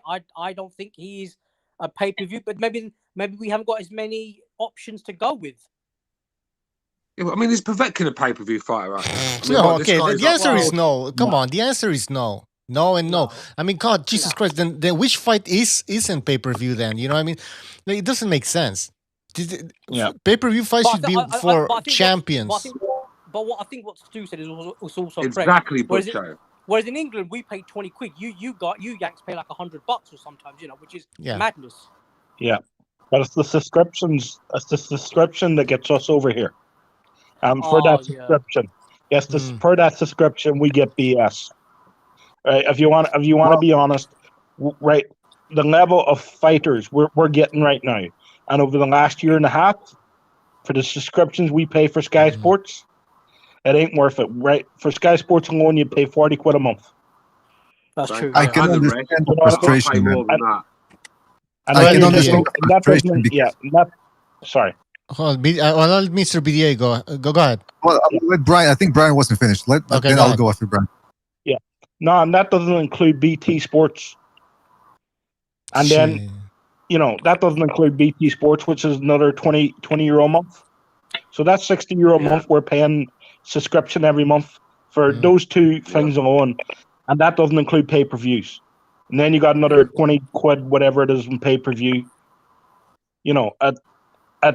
It's the subscription that gets us over here. It's not the pay-per-view money. Yeah. The thing is, O'Brien, at least BT put Dubar v. Joyce on normal BT channels. They're not trying to charge us, and that is a quality fight. I'm happy with that.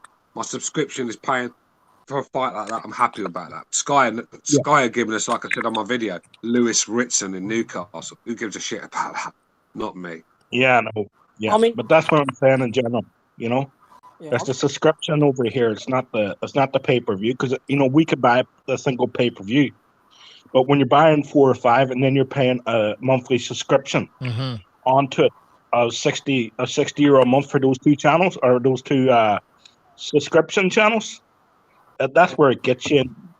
Basically you're paying for shit. You know what, man? Whenever you think about that, think about all the everything's going on in boxing in England. You guys get shafted over there, that's fine. But when they start shafting me, that's when I say there's a problem. It's a crime.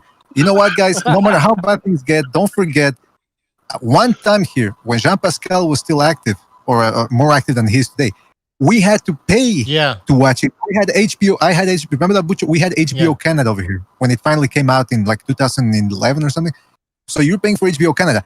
Then when Pascal would fight, they wouldn't put them on HBO Canada. They would put them on pay-per-view. Him against Unieski Gonzalez. That was pay-per-view, for Pete's sakes. Lucien Bute sometimes, when he would fight some guy from England who was essentially just a domestic British fighter, what pay-per-view? But at least, I'll tell you what, though, they made it up for us. ESN, which is the ESPN equivalent back in the late 90s, at least they gave us Duran Camacho 2 for free. For free? Or was it? Yeah, it was for free. Yeah, that fight. So at least they gave us that. Very generous of them.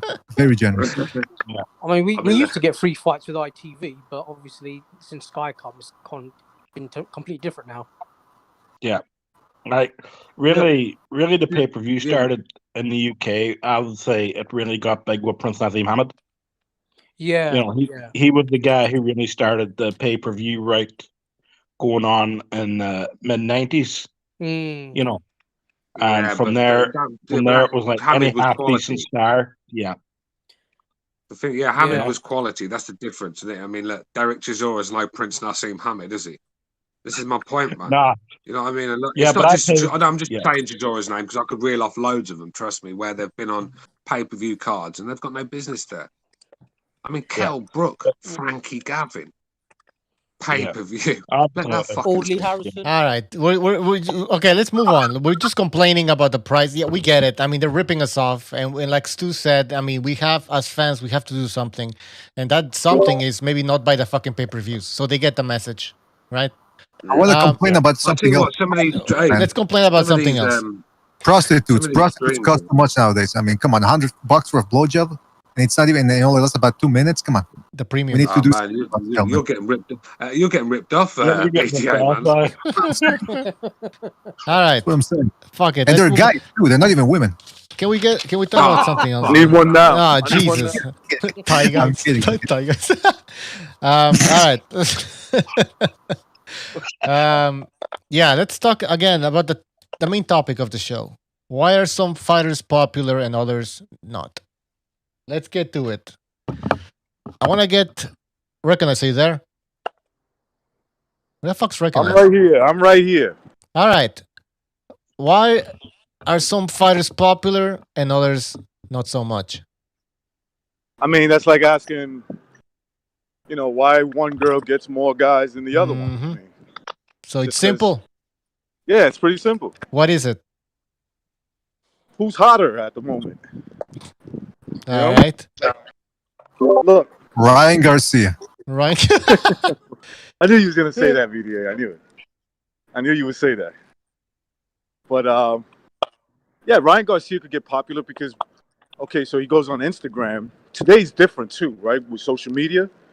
So he can go on Instagram and have people follow him for different reasons than boxing, right? It could be boxing too, but it could be, oh, he's good looking, he's a fighter.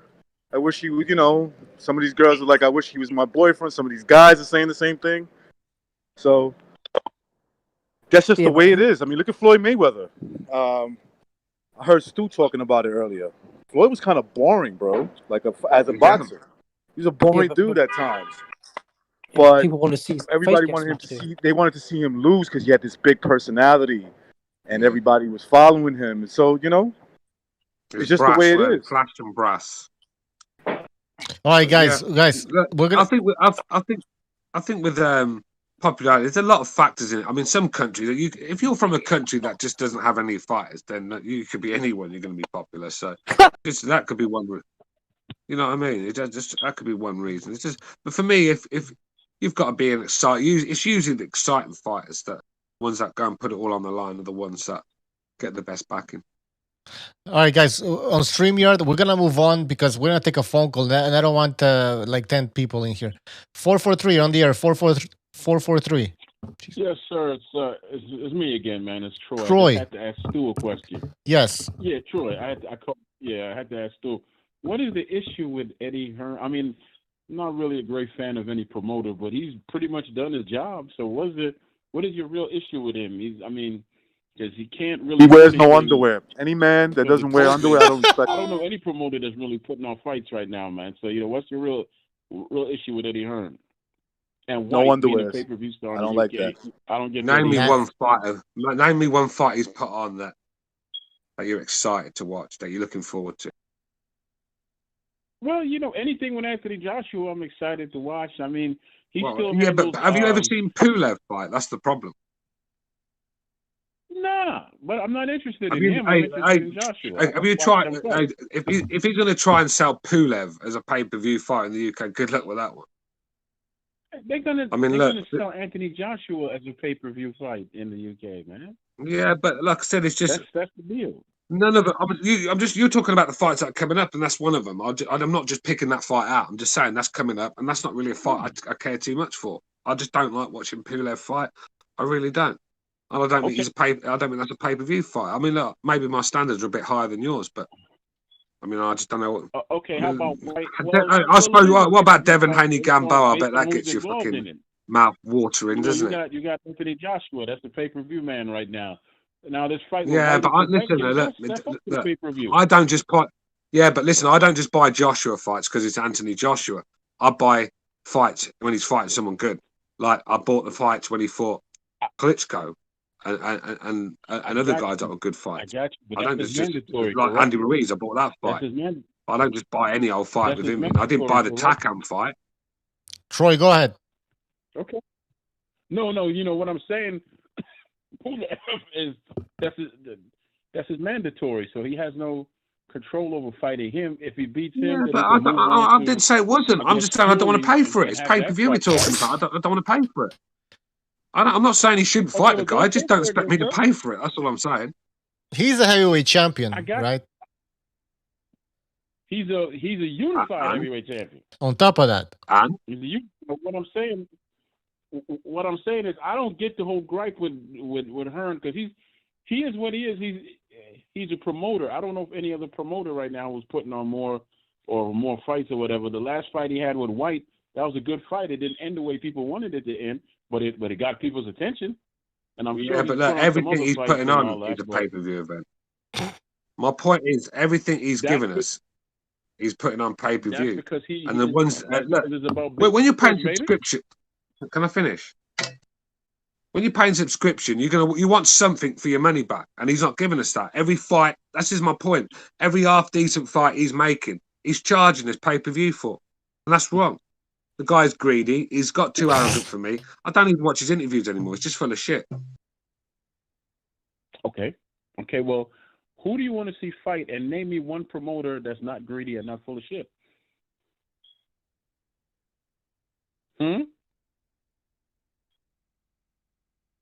Hello? Stu? Sorry, say that again. Repeat that again, bro. Okay, I said the guy's a promoter He's supposed to be full of shit and greedy. I don't know one promoter who's not full of shit and not greedy. And who do you want to see fight?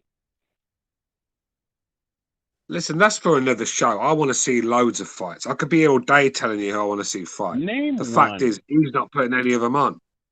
Well, come on, name them. I mean, are you going to get that picky where you have to? You want me to name fights I want to see to try and prove that? These are fights that have not happened, by the way.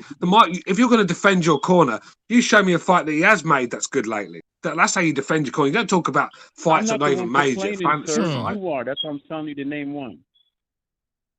Name one what? Fight that I want to see. At all.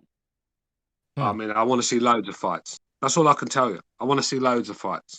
Okay. Well, speaking of loads, I have to go. Look, Eddie Hearn has a lot of fighters. Do you want me to go through all of them right now? Right now, I can't be asked to do all that. I've told you I want to see the fights. He's not putting all them right. on. Oh, I think he left. He said he was gonna. I hung up because I thought he said that's it, man. But anyways, you gonna call back, Troy? Stu, anything else you want to say about this? Not really. No. Okay. Then I'm gonna move on, man. Well, can I say something about popularity, man? Yeah. It's interesting because, look, at the end of the day, like Recognize said, it's about popularity and what popularity is bred by entertainment. But it's got to be that certain type of entertainment. I'll give an example. Chavez versus Pernell Whitaker. They were both coming up back in the late 80s, 90s. Some people say it was Whitaker who was number one pound for pound. Other people say that it was Chavez. I mean, they were vying for pound supremacy. Chavez was the more popular one because he stopped guys. He was a puncher and he wore guys down. Whitaker wasn't necessarily boring. I mean, he wasn't a runner. He would stand in front of you and make you miss, and he would actually go to the body quite often. But he wasn't stopping anybody, so his fights became somewhat predictable, where he was just simply outworking guys. They were devoid of drama. Sure, he had a couple of fights out here and there that were actually entertaining, but for the most part, Chavez was consistently more entertaining.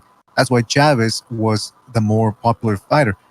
Then you got guys sometimes that try to be more action-oriented, and they still stink up the joint. Like Winky Wright. He was a mover early on in his career, and then he decided, you know what, all these guys are avoiding me because of what happened in the Vargas fight, where he actually gave him a very tough fight, and afterward, nobody wanted to touch him. So he started coming forward, trying to walk guys down, and he wasn't walking guys down, but it was also going to the decision. He was just outworking guys. There was no drama. There was nothing exceptional for the average boxing fan. It was beautiful to watch if you knew what you were watching, because this guy was popping the jab, barely getting hit with the defense of his. But it was like watching a machine. It's like what's going to happen at the end. And again, there were no knockdowns, no back and forth. So even if you do try to be aggressive, sometimes you're still not going to be popular. So you gotta the main thing, the number one is, because there's a lot of factors also involved, but the number one is you gotta get stoppages. That's what people want to see. That's why the UFC, most of these guys don't know how to strike, but they're knocking each other out. And that's why it's popular, because it's people. I don't find it all that entertaining sometimes when it's you watch an undercard, UFC undercard, the first 5 fights, they all end in knockouts, and I go, what's that? Dollars dishwater, some of them undercards, man. Well, when they all end, 5 straight fights end by 1 punch knockout, I want a little more. I'm not one of those guys that's just looking for. It's the same thing in boxing. I don't want to see 5 straight knockouts, in the first round from the undercards. I want to see some competitive matchups. But for the most part, that's what I'm saying is most people just want to see knockouts. And that's the reality. I think what you said about Rinky, right? I think you're similar with Timothy. He's another one that sort of like started getting in these wars he had no business in and trying to be exciting for the fans. He knew how to box. You're right, Stu. Yeah, Timothy Bradley was a very good boxer. You know what I mean? But he got into he also, that's part of his fighting spirit, right? He's a brawler too. Of course. Yeah, definitely. Yeah, I mean, listen, man. It varies. When it comes to the certain fighters, certain fighters bring out entertainment. Some fighters are boring. That's just the way it is. Look, I don't know about you guys, but I think that, and this has to do with like exciting fights. I think Leo Santa Cruz versus Tank Davis is a good fight. I know a lot of people are like, this is a mismatch. Maybe you're right, but the one thing about Leo Santa Cruz, he throws punches all fights. So if he could, if Tank, he gets him out of there early, he beats him up, kudos to him. But I think it's a good fight going in because it's two entertaining fighters in different ways. Tank is entertaining, that he's explosive, punching power, and Leo Santa Cruz just throws a lot of fucking punches. So my question then becomes, because I'm thinking, from what I'm seeing so far, I'm thinking, all right, could be an interesting fight, depending on how Santa Cruz shows up and what he can do. But if Davis beats, are we gonna give him credit then?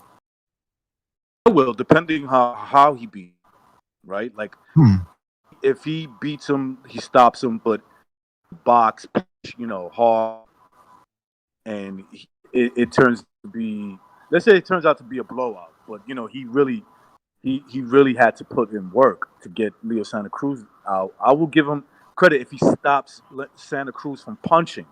Like, if he's just, his power is just so good that he just makes Leo stop punching, then yeah, there's certain credit you have to give the man. Is he bigger and is he being a bit of a weight bully? I think so. But also what could happen is Tank is not on his, if he's not on his P's and Q's, he could get, if he's not ready to go the distance with a guy who's throwing a lot of punches, he could lose the fight. It's entertaining going in. Let's see. I might be totally wrong when the fight happens. Yeah, it's a bit of a mystery, man, because I'm looking at things that Santa Cruz does well, but then at the same time, I'm thinking, well, what if Davis is just too strong and just walks him down like most people are predicting? But you're right, man. I mean, look, I was rewatching Davis Gamboa. Gamboa was on one leg, 38 years old, throwing pity pat shots, because usually he used to have good power, but in this one, he got stunned that he never recovered his power, and he was still tagging Davis, and Davis looked winded in the 10th round. Let me ask you something, BDA. Let me ask you this question, BDA. What if that same performance that Tank put on with Gamboa, what if he was facing Leo Santa Cruz in that fight? That's the thing, man. I mean, it's and people say that he was actually in shape for the Gamboa fight. And then other people, this is the worst excuse I've heard, that, he wanted to give the fans a show. That's why he let Gamboa off the hook. Bullshit. Why was he tired then? If he was letting Gamboa off the hook to finish him late in the fight, he wouldn't be out of breath by the 8th, 9th round. He was swinging for the fences before that, and he couldn't get Gamboa out of there. So if he couldn't get 5 feet 5-inch Gamboa out of there, he's going to have to do some serious damage to the taller, younger than Gamboa in any respect, Santa Cruz. If he knocks Santa Cruz out, man, I'm giving him credit. I'm calling it right now. Even if he looks bigger, blah, blah, blah, I'm thinking, look, name me another 130-pounder or 35-pounder. Maybe Teofimo Lopez doesn't walk anybody down. So I don't see many lightweights who would be able to stop Santa Cruz. So I think people are underestimating Santa Cruz's chances in this fight, and getting a bit overconfident with Tank. Tank's an enigma. You just don't know what Tank's going to turn up, man. I mean, look, if he's on his song, he's a very dangerous kid. I'll give him that, and I expect him to win that fight. But if he's just cut a few corners here, took his eye off the ball, Santa Cruz ain't going anywhere. If Tank thinks he's just going to land and Santa Cruz is going to fall over, Santa Cruz ain't going anywhere. That fight's going to go to the 12 for me.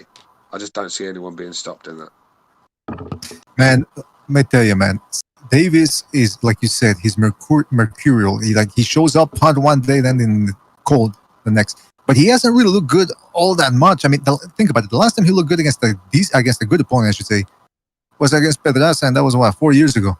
Since then, he's fought nothing but cans, absolute cans for a guy that's supposed to be pound for pound and who's supposed to beat Lomachenko one day. He's fought nothing but bantamweights and old fighters, and even then, he still manages to look like crap. Now, again, maybe he needs a big fight to get it up. There was a guy in the industry that way too. Like, they would give him all these, tarts, and he couldn't get it up. You're in that fucking industry, man. I'm just saying, it's hot as a chick. Exactly. There you go. So maybe it is the same thing with Tank Davis. But look, Santa Cruz, he's determined. He's got a good chin, good work rate, stamina. He's young. He's a quality fighter. Sure, he's thinner, but this ain't no strongman contest necessarily. Could play a factor, the strength for sure, but we'll see. Santa Cruz proved that he can be quite tricky on the back foot when he fought Frampton. Frampton very similar to Tank the way they. I mean, size-wise, height-wise, and the way they throw their shots, very similar sort of thing. So look, Leo Santa Cruz proved that night that he can box on the back foot, pick his shots. And I think that's the way he's going to have to fight with Tank. I think if he sits in the pocket and trades with Tank, he could get slept. So yeah, I see the same sort of performance from Leo, or same sort of game plan, shall I say? Yeah, I see. I'm going to watch that fight because I have a feeling that it's not going to be as easy as people make it out to be, and then they're going to realize that, again, Tank can win a hard fight with him, and I'll still give him props because Leo is better than most people get. Okay, he's been fighting at 130, 126. I think this fight's at 135. Is it 135 or 130? 130. 130. Okay, so Tank has to come in at 130, right? I mean, he might blow weight on purpose, whatever. I don't know, bro. I like Leo. I like Leo's chances in this fight. If Tank wins, I'm giving him props and especially if he wins impressively. I'm gonna give him props for it. Some say he might not even make weight. Yeah, he might not because he has a hard time making 130. So it's gonna be shocking to me. All right. I don't know how did we end up. Yeah, go ahead. Sorry, but D showed me a photo of Tank Davis from Tank Davis' Instagram, and he looks ripped. But he's flexing too. So I mean, and this ain't no bodybuilding contest. So just because he's ripped doesn't necessarily mean he's in great condition. Just means maybe he went to fat camp and he lost the fat. I don't know. But I do expect him to show up in good shape though. But what I'm saying is the weight though, it could be an issue. I mean, he's ripped now, but he still has to make the weight, Some of these guys look like Arnold Schwarzenegger in there. Then they show up for the weigh-in and they need to take a crap. They need to go into the sauna and then they barely make the weight. So we'll see, man. We will see. So I'm on the Sun newspaper. It says who Tyson Fury could fight in December as Anthony Joshua tune-up with Gypsy King did. Okay, so basically they're saying that the fight might not take place with Deontay Wilder because Fury wants to fight this year and Wilder doesn't. I think this is just a plan. I think both camps, Fury's camp and Wilder's camp, agree that they don't want this fucking fight. And so this is a way out. They're gonna wait for that contract to expire, and then they're gonna go their separate ways. I think both camps understand there's no need for a third fight. Go ahead, Stu. Yeah, I totally agree with you, but Joe's spot on. But that's all. Yeah, just agree with that. Well, I can't. I was just going to say exactly the same thing. So yeah, knocked it on the head. The second fight didn't go the way they expected it to go. I think they had a third fight in the contract because it was also a way to punish AJ and Eddie Hearn by excluding them. Rematch has got to be close, though, bro. To call for a rematch, it's got to be a close fight. This is the problem. I mean, yeah, I was gonna say I don't remember a time when they signed two fights in a row. Like, when have you ever seen? I thought that was ridiculous. Hey, Bucho, if this fight would have went the distance, and let's say the two knockdowns happen for Fury, and he beats him on points, he wins a dominant decision. He wins the fight 12 rounds. If they were going to fight a third time, I still wouldn't be that interested, but it would make sense to me because the last time Wilder finished on his feet, he dropped Fury twice, and he almost knocked him out. He almost got it done. So a third fight would be interesting, but the way he beat him up in that fucking fight, and it ended with his corner. It takes a lot for a corner to say, "I'm going to stop my warrior." Who knows how to punch hard? Who could hit a guy with one shot and change the fight. Just begun. That means that what he was looking at was a dead man. He was looking at a dead fighter. So maybe Wilder has a fight or two. Let's say he goes in there with Joseph Parker and he knocks him out. He shows a couple of wrinkles. That might bring back an appeal of him fighting a guy like Fury, maybe in late 2021 or early 2022. So, yeah, I recognize that's a great scenario. Especially for the PBC, that would be great. Well, what if he gets stopped by Joseph Parker? Yeah, but that's then it's like he's done, right? He got figured out. Yeah. He Yeah, got and This is the figured thing you yeah, can't you keep. lost Yeah, money. Yeah, but Joe, you can't keep saying that. And this guy's gonna have to take a challenge eventually, whether it's Fury or someone else. I mean, exactly. he can't. No, but that's dude. gonna Cash him out. Fight. That's what the PBC. Maybe that's what I thought they wanted. There's like, well, what are we gonna do with Wilder at this point? Nothing. I mean, okay, put him against Fury again. Let's make some money, and then Yeah, but the we'll thing see is, what happens. they can catch him out. But say if Wilder don't want to be cashed out. Yeah, that's what I was thinking too. Yeah. Oh, wait a minute. Are you saying he doesn't want the fight? Like this warrior doesn't want this fight? He's afraid. He doesn't want. Yes, He he's doesn't. smart. Listen, if he doesn't, what this is telling Nah. me, if he doesn't want, if he's not taking this third fight, that's telling me he's rebuilding. Hang on a second, let me finish. It means he's rebuilding for a few more fights ahead, I think. And look, he's brought a new team in. If a guy wants to cash out his career, why bother fucking getting rid of Breland? You must just keep him in there. Wow. I mean, look, no, I think maybe the promoters want to cash him out. That's a different story altogether. But I think Deontay himself is probably not ready to call it a day. So he's probably looking at. Sorry to interrupt you, Stu, but you're acting. So now you guys are saying that Wilder doesn't want this fight. Yet if he's so smart, why didn't he quit in that fight against? Hang on why a minute. did he fire Who said Mike he was Breland? smart? I never said anything about being smart. Well, said yeah, nothing because about he's not. being He doesn't smart. want to take the Fury fight, so that means he's smart. You said Maybe that's he's so smart. enough. Maybe he's smart enough to know that. Oh, yeah. I mean, that Al you don't need to. Al Haven's trying to catch him out. Well, you don't need to. You don't need to have a 200 IQ to realize you might get your ass whooped in that one. Okay, but you guys are contradicting yourselves. No, I'm not contradicting. I'm saying you're saying why they cash him out, but Deontay might not want to be cashed out. You can't tell a guy just to retire and don't fight again if he wants to carry on, especially when he's young and fit still. So look, the promoters might want to do that, but Deontay, I'm looking at it that Deontay's probably looking to go on a few more years, and that's probably why he's avoiding this Fury fight, because another ass whooping like that, you can forget carrying on. To go on, you said Wilder wants to go on for a few more years without being a champion. Yeah. Without being a champion, obviously. Listen, I don't know about not being a champ or not. He's going to have a couple of warm-up fights to get some confidence back, because if he goes back in there with Fury, I think the same thing's going to happen. So he maybe let's go and work on some things with his new trainer. Well, what's going to change? Oh, you actually think he's going to make changes? I'm not saying. No, seriously, no. This is, I don't know. He's 34 years old, going to 35. He doesn't need to make much changes, Pucho. But to me, look, as bad as the fighter he is, he just needs to use his jab more, move his head a little bit, just a little bit, and throw the overhand right. He'll be all right.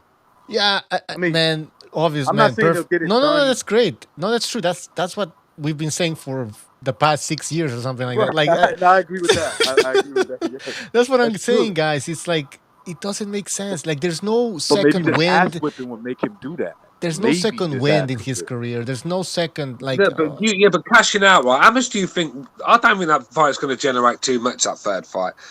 Look, I think there's going to be a lot of people that ain't going to bother buying that after what they saw last time. So. How much is Wilder? How much are they cashing him out? They could probably, even if they get 3 or 4 more fights at him at the top, fighting in world title fights, he could make a lot more. Who's going to watch Wilder against somebody else?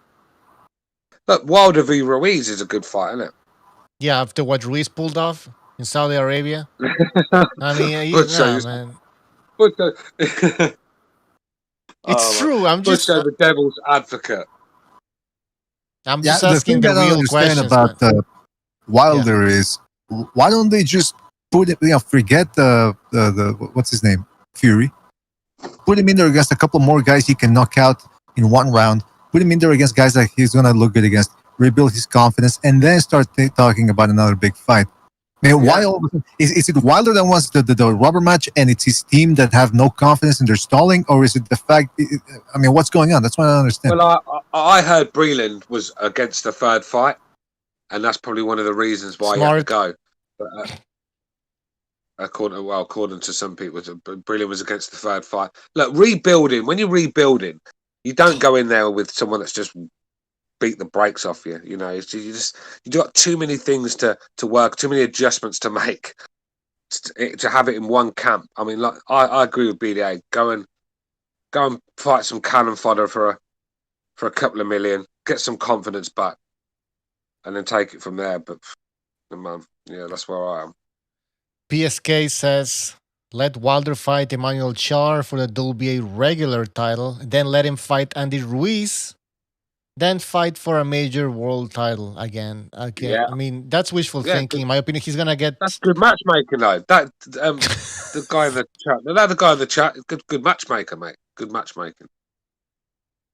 I don't know, guys. After what Wilder suffered, the mental destruction, not only physical, mental destruction. He's another loss waiting to happen against anybody, and we all already saw him get outboxed multiple times throughout his career. Finally, he got destroyed. So, why risk Wilder losing and then you losing a big payday like that Fury fight? I'm saying this. I think this is a big payday. Him losing against Emanuel Char. I mean, that's it. I mean, if he loses to one of these guys, is it a big payday? That's my point. It's a Fury bigger Wilder. Go ahead. Yeah, it's a decent payday. Don't get me wrong, but Wilder could get 10 million fighting someone like Manuel Char. No, Stu. I'm sorry, man. No, he can't. Why can't he? He got fucking. He got 12 million to fight. No, he got 12 million to fight Luis Ortiz. Yeah, exactly. That's a good point, man. Listen, but that was the PBC. But the PBC never really cared before who he fought. I mean, when your best opponent is a 54-year-old Ortiz, that means they didn't really. And that was billed as a big fight. Can I just now, say something? if he goes in there, was that?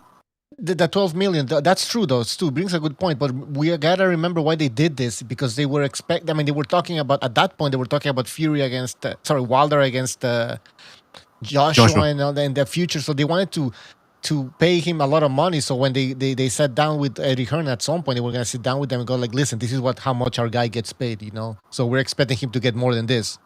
It was, yeah, go ahead. Butcher, you understand, man, how boxing works. The landscape can change in a year.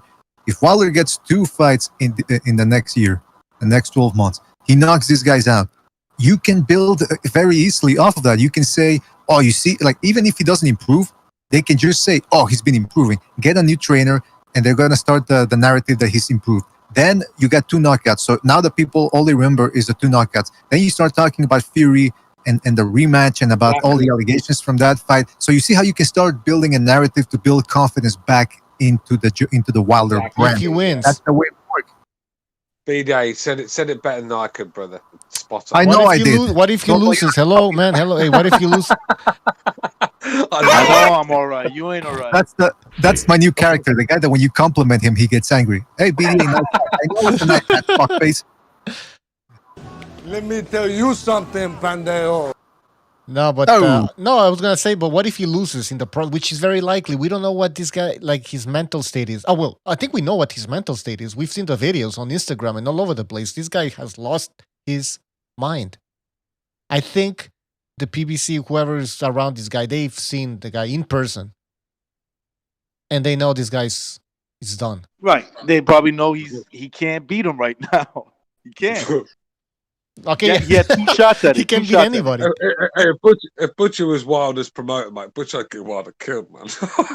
Yo, don't you guys think they don't care? These promoters don't care. Come on, they don't care. They don't care about his health. Look at the trainer. Look at his fucking. I mean, forget about the promoters who are supposed. They don't care about anybody, right? Even his trainer doesn't care about. Who cares about Wilder? Nah. I'll tell you who. The LDBC. That's it, man. Not even his goddamn fucking trainer cares about that guy.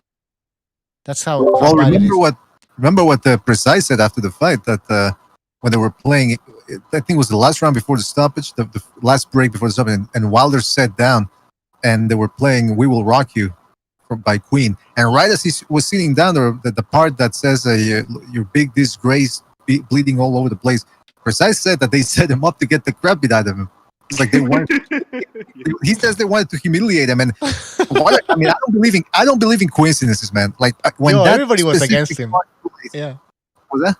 No, it's true though. I mean, it could make sense because everybody was like I just said, nobody who was on his side. Fucking the only guy that actually cared about Wilder was Mark Brilliant. That's pretty much it, man. He's out now. When Deans was looking at Brilliant holding that towel, all Deans could see. He couldn't see. He didn't see Wilder like fucking getting out. You know, all he saw was his perks disappearing. You know, his trips to Europe, his perks, being with Deontay. That's all he thought about. Yo, that's why. I'm surprised he didn't try and fucking like a goalkeeper try and stop the towel from going in, like flying in to save it from going in. Do you know what I mean? Yeah, exactly.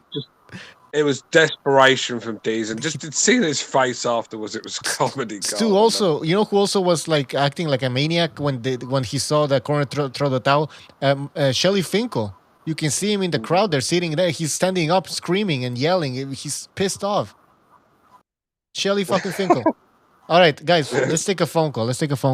972, you're on the air. 972. What's happening, mate? What's up? What's on your mind? Can you hear me? Yeah, barely. Barely? Yeah, do you have earphones? All right, can you hear me now?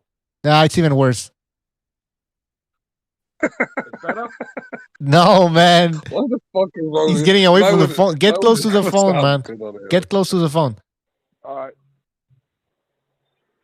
Let me go outside. Make love to the phone, man. Come on. Don't be shy. Yo, you got a fucking. Can you hear me now? You got hearing like a German Nah, shepherd. hold on. I can barely hear the guy. All right, let me tell you something. Do you want me to call back? Gadget, yeah, call back, man. Call back. Yeah, try something else, man. All right. Try a phone from the last 10 years, man. Yeah, Motorola flip phones are just not going to cut it on the BD anymore. All right, I'm gonna hang up on the guy. Call back, man. Yeah, because if I use Mr. BDA, if I use the extension that I have here, then that was fucking up everything, man. That was fucking. Hey, the best callers though, Bucho, are the ones that. Hello, yeah, you're on the air. Hello, can you hear me? Yeah, we can hear you. Go ahead. Hello. It's like, oh fuck, you're killing me over here. I mean, I don't know. This show is so unprofessional, people. I was reading some comments in the chat here. PSK says, but the PBC milks that will be a regular title, so they will market Wilder versus Char fight as a legit world title. Of course they would. And the LDBC will lap it up. Yeah, that's a good point. But look, listen. Everybody's scraping by right now. 972, you're on the air. Yo. Yes. Tell me you can hear me now, bruv. Can you hear me now? Guys, can you hear him? Yeah, I can understand what he's saying. Yeah. All right, let me go ahead. Oh. All right, cool. So yeah, man, I think that was the worst move that Wilder made. And actually, I think that's just exposing Wilder's mindset, where he's at right now. You know, when you got a bunch of yes men around you, it kind of creates a bad energy for yourself. Because you're trying to control and dictate how you want to do things, but you need someone to respect in your own camp who you trust away from boxing. Mm-hmm. You know, and at the end of the day, you know, there's been so many excuses since the last fight. It's not helped his situation by this fight not happening. Excellent. Right? Because at the end of the day, yeah, the only fight he can, you know, resume himself or get his foundation back is against Tyson Fury. Because in the way that he lost that second fight, yeah, it was devastating loss for Wilder. And after this, if he doesn't fight him, he might lose the number 3 position. After Fury, Joshua, and we always talk about Wilder.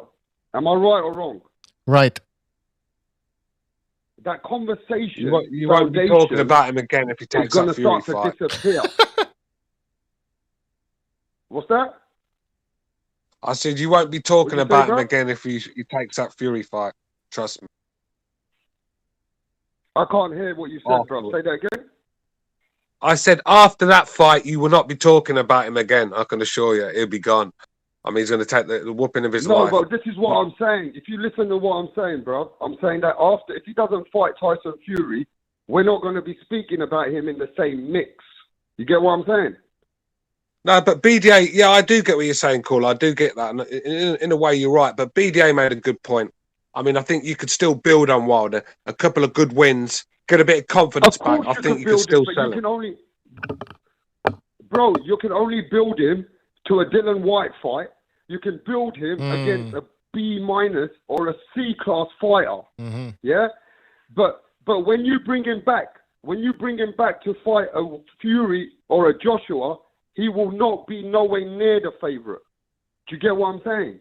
He's gonna be. Yeah, but he's nowhere near the favorite anyway. So what's changed? Well, no, you're wrong there. No, you're wrong, mate. I'm from England, and I'm gonna put you straight. If he fights Anthony Joshua, it's still a 50-50 fight, bro. Yeah? If he fights Anthony Joshua, it's still a 50-50 fight, bro. Joshua's still got to be the favourite for me in that one. You'd have to favour the guy with 3 Why would he be a 50-50? You know why? Let me tell you why, yeah? Can I just explain and then you can talk? Can I just explain and you can tell me then? You can say what you say. Ahead.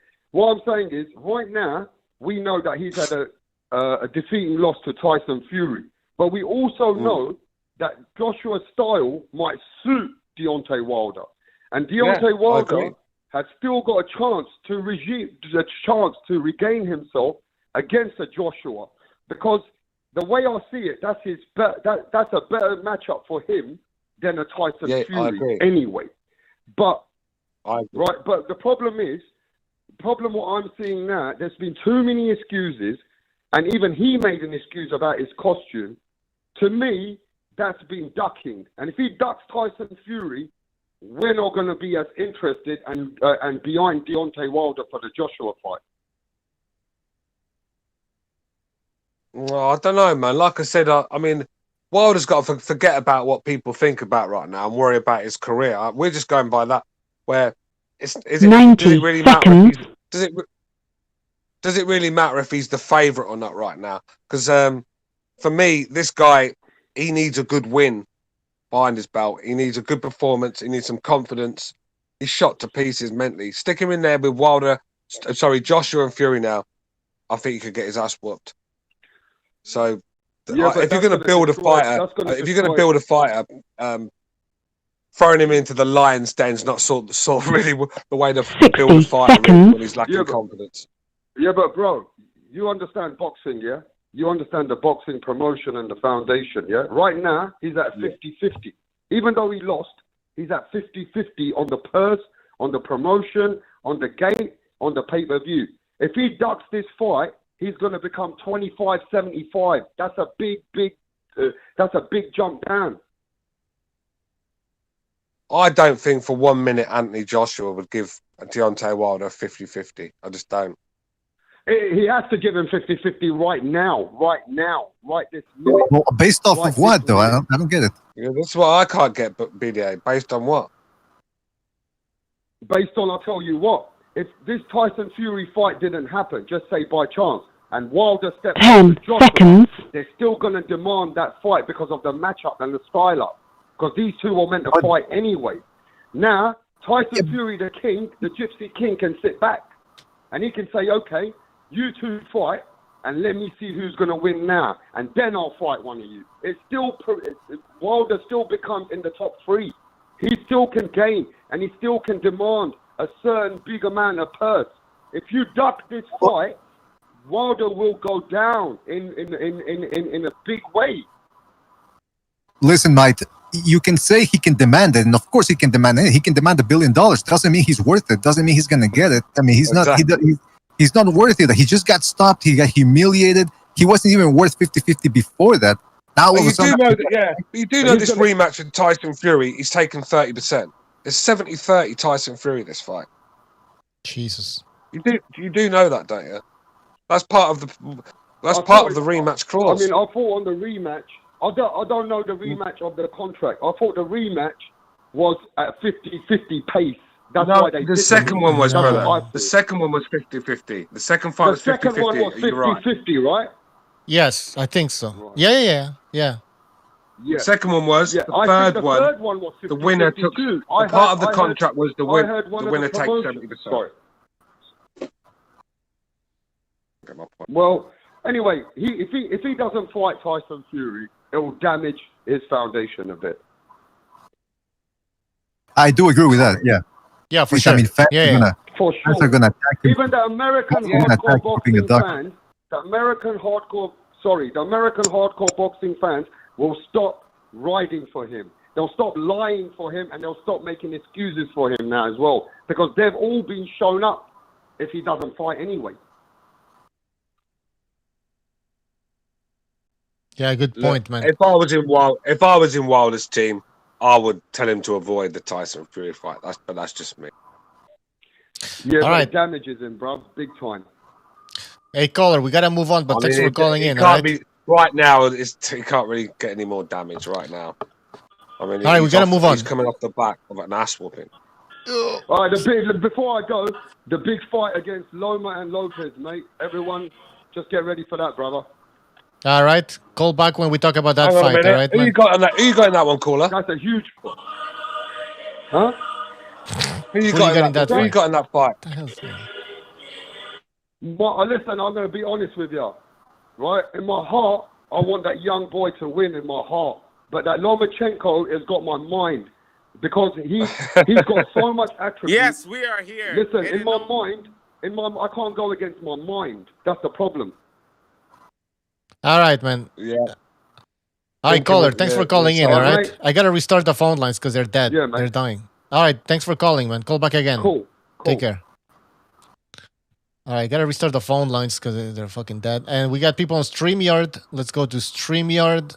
We got Mr. Sweet Science Quantum. Guys, welcome to the show. Who wants to go first? Hey, welcome. How you guys doing? How y'all doing? Pretty good. Good. Mr. Yeah, man. Yeah, go ahead. I wanted to say, I think the other guy, I forget his name, but he's right on how it's gonna hurt his like the smartest thing to do is to avoid a third fight. He's not mentally there. He got beat twice already. And the other guy, which is the other caller, I mean, he's right too. This is a weird situation where both sides are correct. If Wilder does in fact like avoid this fight, the third fighter goes and takes other fights, it looks very bad for his legacy. It looks, it just looks bad from overall his image and everything. And it shows that he doesn't even have the heart, the grit to be able to come off the loss and fight him back again right after the loss. And it's But almost he can put that right, caller. He can put that right. He can get a bit of confidence and then take the fight, and then people will forget about that again. Do you know what I mean? He can still put that right. But if he goes in there and gets knocked the fuck out by Fury, he can't put nothing right because no one's going to want his career's over. His career's over. It's done. Another loss from Fury, he's done. I don't care. Nobody says you're finished. And this situation is almost the same. Like with Joshua and Ruiz. Joshua got beat up. He got beat up. That's what happened.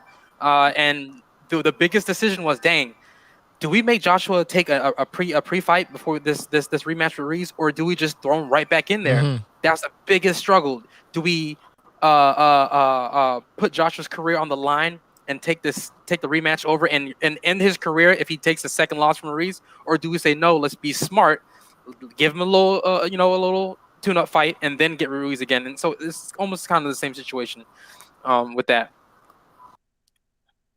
All right. Anything else? Yeah, one more thing. I think let me see here. What's his name? Oh yeah, Teofimo Lopez. Like the other caller said, I kind of want Lopez to win. I really do want him. I want him to hurt Lomachenko. Okay, because I can see Lomachenko's talent. I recognize it. I like it. I'm actually a slight fan of his technique and his skill. I love it. But I want somebody to actually push him. There hasn't been anybody to actually challenge this guy, give him a real challenge, except for the guy from the Luke, I think it was Campbell. I think it was Luke. I think who just fought him. Except that guy, sort of, kind of. And no one has been able to expose Lomachenko with one of his biggest weaknesses, going to the body. Loma does not like when people go to the body. That's his biggest issue, going to the body. Somebody could just go to the body on Loma and hurt this guy. It'll be much easier. We have to climb from deep water to try to get the win. And what I hate about Jorge Linares, which is one of my favorite fighters, I love him, very skilled. I love Jorge Linares to death, no matter what. What I hate about what he did, He drops Lomachenko. Everybody can watch the fight after this show. Or watch right now. Pull up another tab on YouTube. Watch the round. He drops Lomachenko. After dropping Lomachenko, does not press the gas. Does not put the pressure on Lomachenko and try to get him out of there. Does not do any of that. He just plays like it's a sparring match. You dropped him. He's hurt. Lomachenko's smart. He's playing as if he's not that hurt. Yeah, it's a flash knockdown, but push him. You didn't push him at all. That was your chance, your opportunity. And I think if Teofimo Lopez can get an opportunity just like that, I think the outcome can look way much more different than what Jorge Linares did with not pressing on the gas after dropping Lomachenko and showing us that he's human. I think that at that point, Linares didn't have anything left, or not that much left. Yeah. But he should have pushed, man. He should have done something. Do something, dude. Like you're in your last. Your gas tank is almost on E, man. Do something. Do something. That's your chance. Yep. You know. Well, you know what happened was Lomachenko started moving around the ring, and when he decides to move and stop coming forward, he's very hard to hit. Man, Linares just he couldn't catch him, man. And actually, like Recognize keeps saying too, when Campbell heard him, Lomachenko got angry and actually ended the round putting Campbell on the ropes and battering him. So you take risks at your own peril. Yeah. Against Lomachenko. Do you think Teofimo has a gas tank to go full 12 rounds like Lomachenko can? I don't think so, man. He's a one punch at a time. He's from this new generation of fighters. They just want to counter one shot at a time and scream while they do it. Shut up. Yeah. Just fucking punch. Barking. Stop barking like a chihuahua, man. Yeah. All right, let's go to Quantum. His biggest battle, his biggest battle is mentally. The mental challenge that Lomachenko is going to bring to him. I mean, is Teofimo going to... difficult. All right, go ahead, Quantum. That'd be more... Who's it? Go ahead, Quantum. Yeah, thank you. Good morning to everybody. Happy Saturday. En el nombre del Padre, del Hijo, Espíritu Santi. Quantum Conversation is here to perform and everything before you. Let me tell you this before I speak. Amen. This fight, everybody has this analyzation of how it's going to go. It's going to be Adesanya versus Paulo Costa.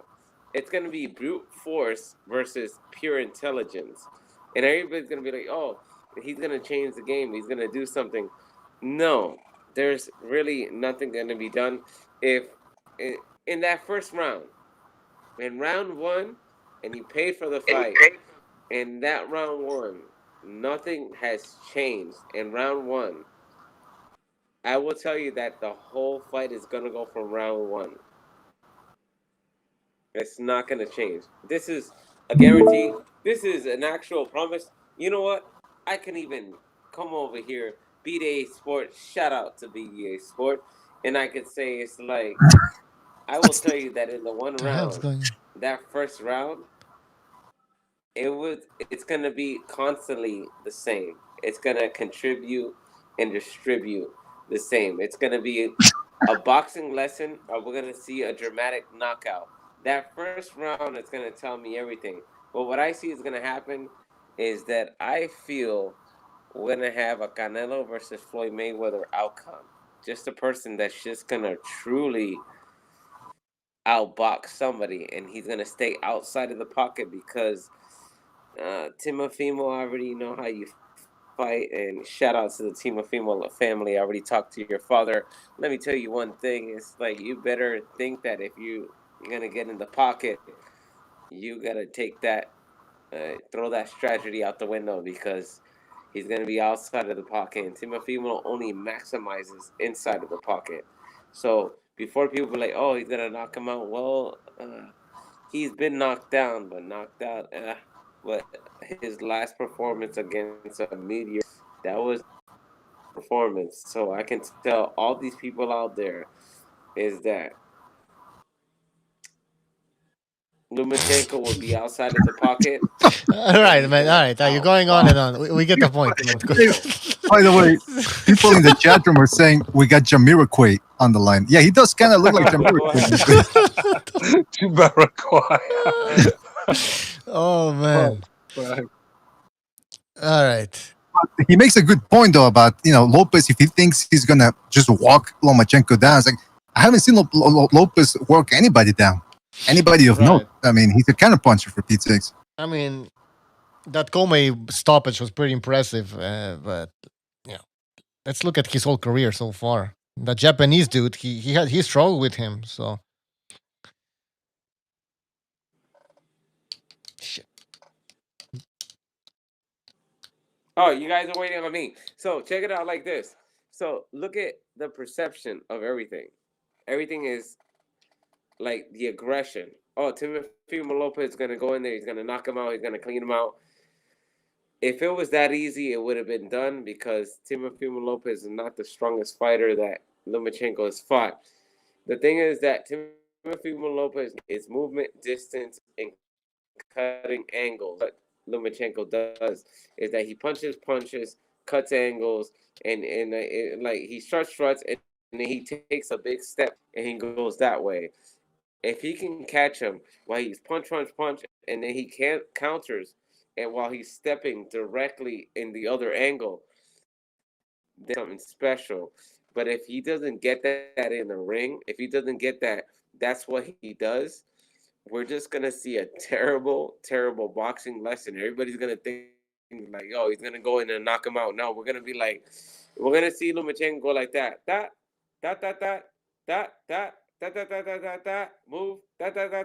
move, move, bing, round one, done. Amazing. Round Sorry, yeah. That's from the Floyd Mayweather's senior school. That's from the Floyd Mayweather senior school of boxing. He's gonna wait for one round Tyson and think that shit's gonna come. That shit's not gonna fucking come. In the first round, if it doesn't come the first round, Lomachenko's gonna fucking outscore the fuck out of this little kid because he's a little boy. He's a little smart ass that thinks he's gonna go in there and think he's gonna land that one punch. No, you're not gonna land that one punch. You're gonna get outscored, and we're gonna drag it 12 rounds if we have to.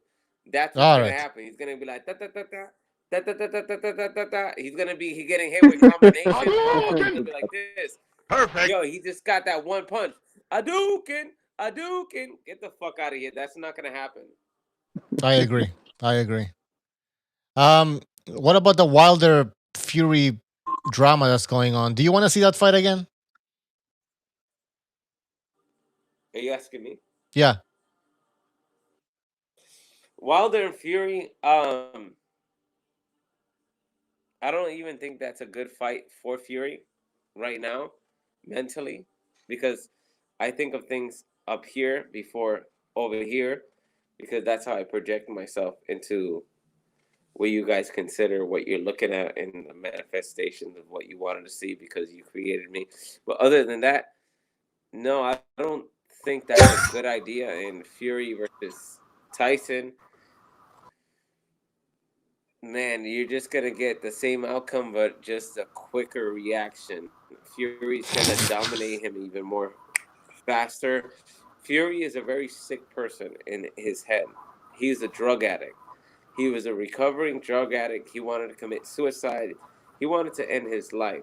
Now, if you take a person that puts himself and projects himself into fighting, into combat sports, and he has a mentality where he don't give a fuck about himself and he don't care about nothing, but then he puts himself in a position where he can actually make himself feel better by punishing somebody else or putting what the sadness inside of his heart inside of somebody else, nobody's gonna beat Tyson Fury. I feel bad for anybody in front of him, Tyson Fury and Wilder. Man, that's a very stupid fight for him to take.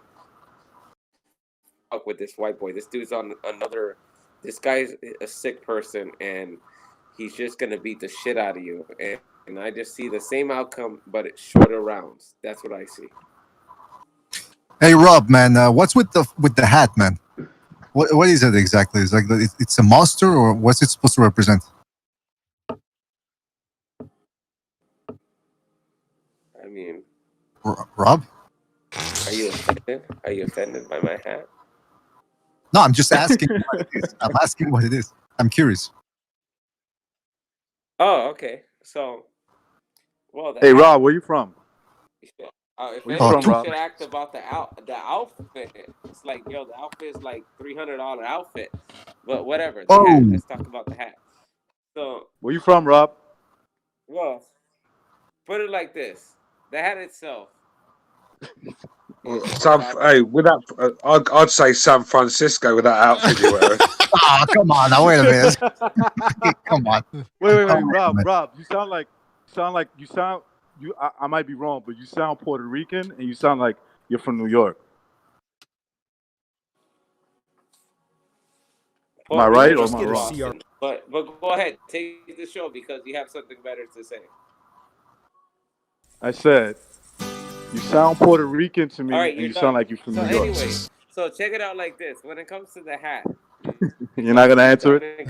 You're going to San Francisco.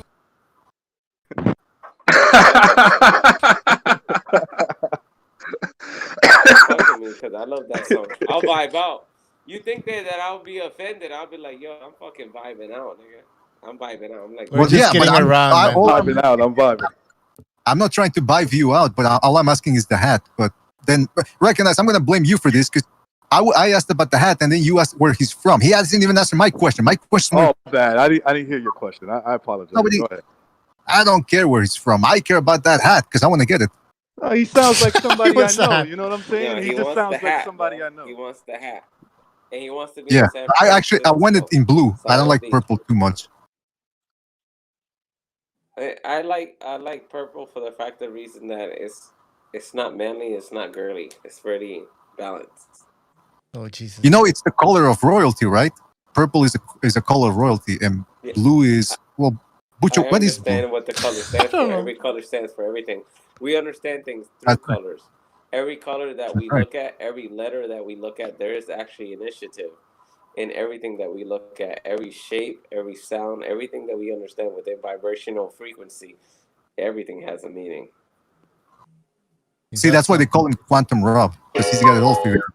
He knows. All right, what the fuck? I'm gonna go on mute for a while because if he. All right, let's move on. I don't know. Maybe we should end the show. What the fuck's been? Yeah. Shout out to the sound guy. You're doing an amazing job. Windows 95. So put it like this. Good. Congratulations. So if you I never even knew that Windows 95 existed.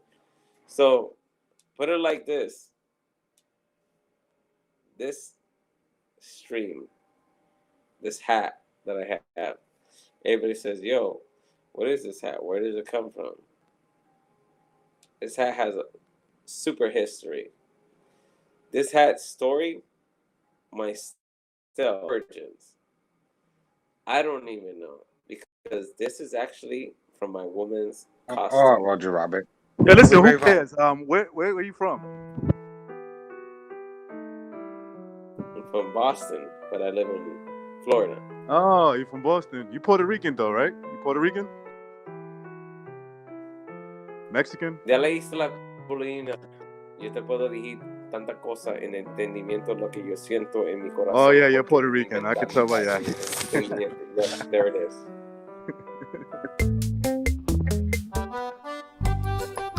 Well, that's not even Puerto Rican. Yeah, that's not Puerto Rican, bro. That's Caribbean. That's not even Puerto Rican. That's Caribbean. That's like a whole different. See what happens when Bucho doesn't have the proper. You got to have some salsa in there, Bucho. No, I know. I don't have any fucking salsa. BDA said, "Yo, when are we gonna get on the live?" I had to stop by. I saw that you were live, so I came by and I wanted to contribute to your amazing following. En el nombre del Padre, del Hijo y Espíritu Santo. Well, thank you, Rob, man. We really appreciate it, and we appreciate you.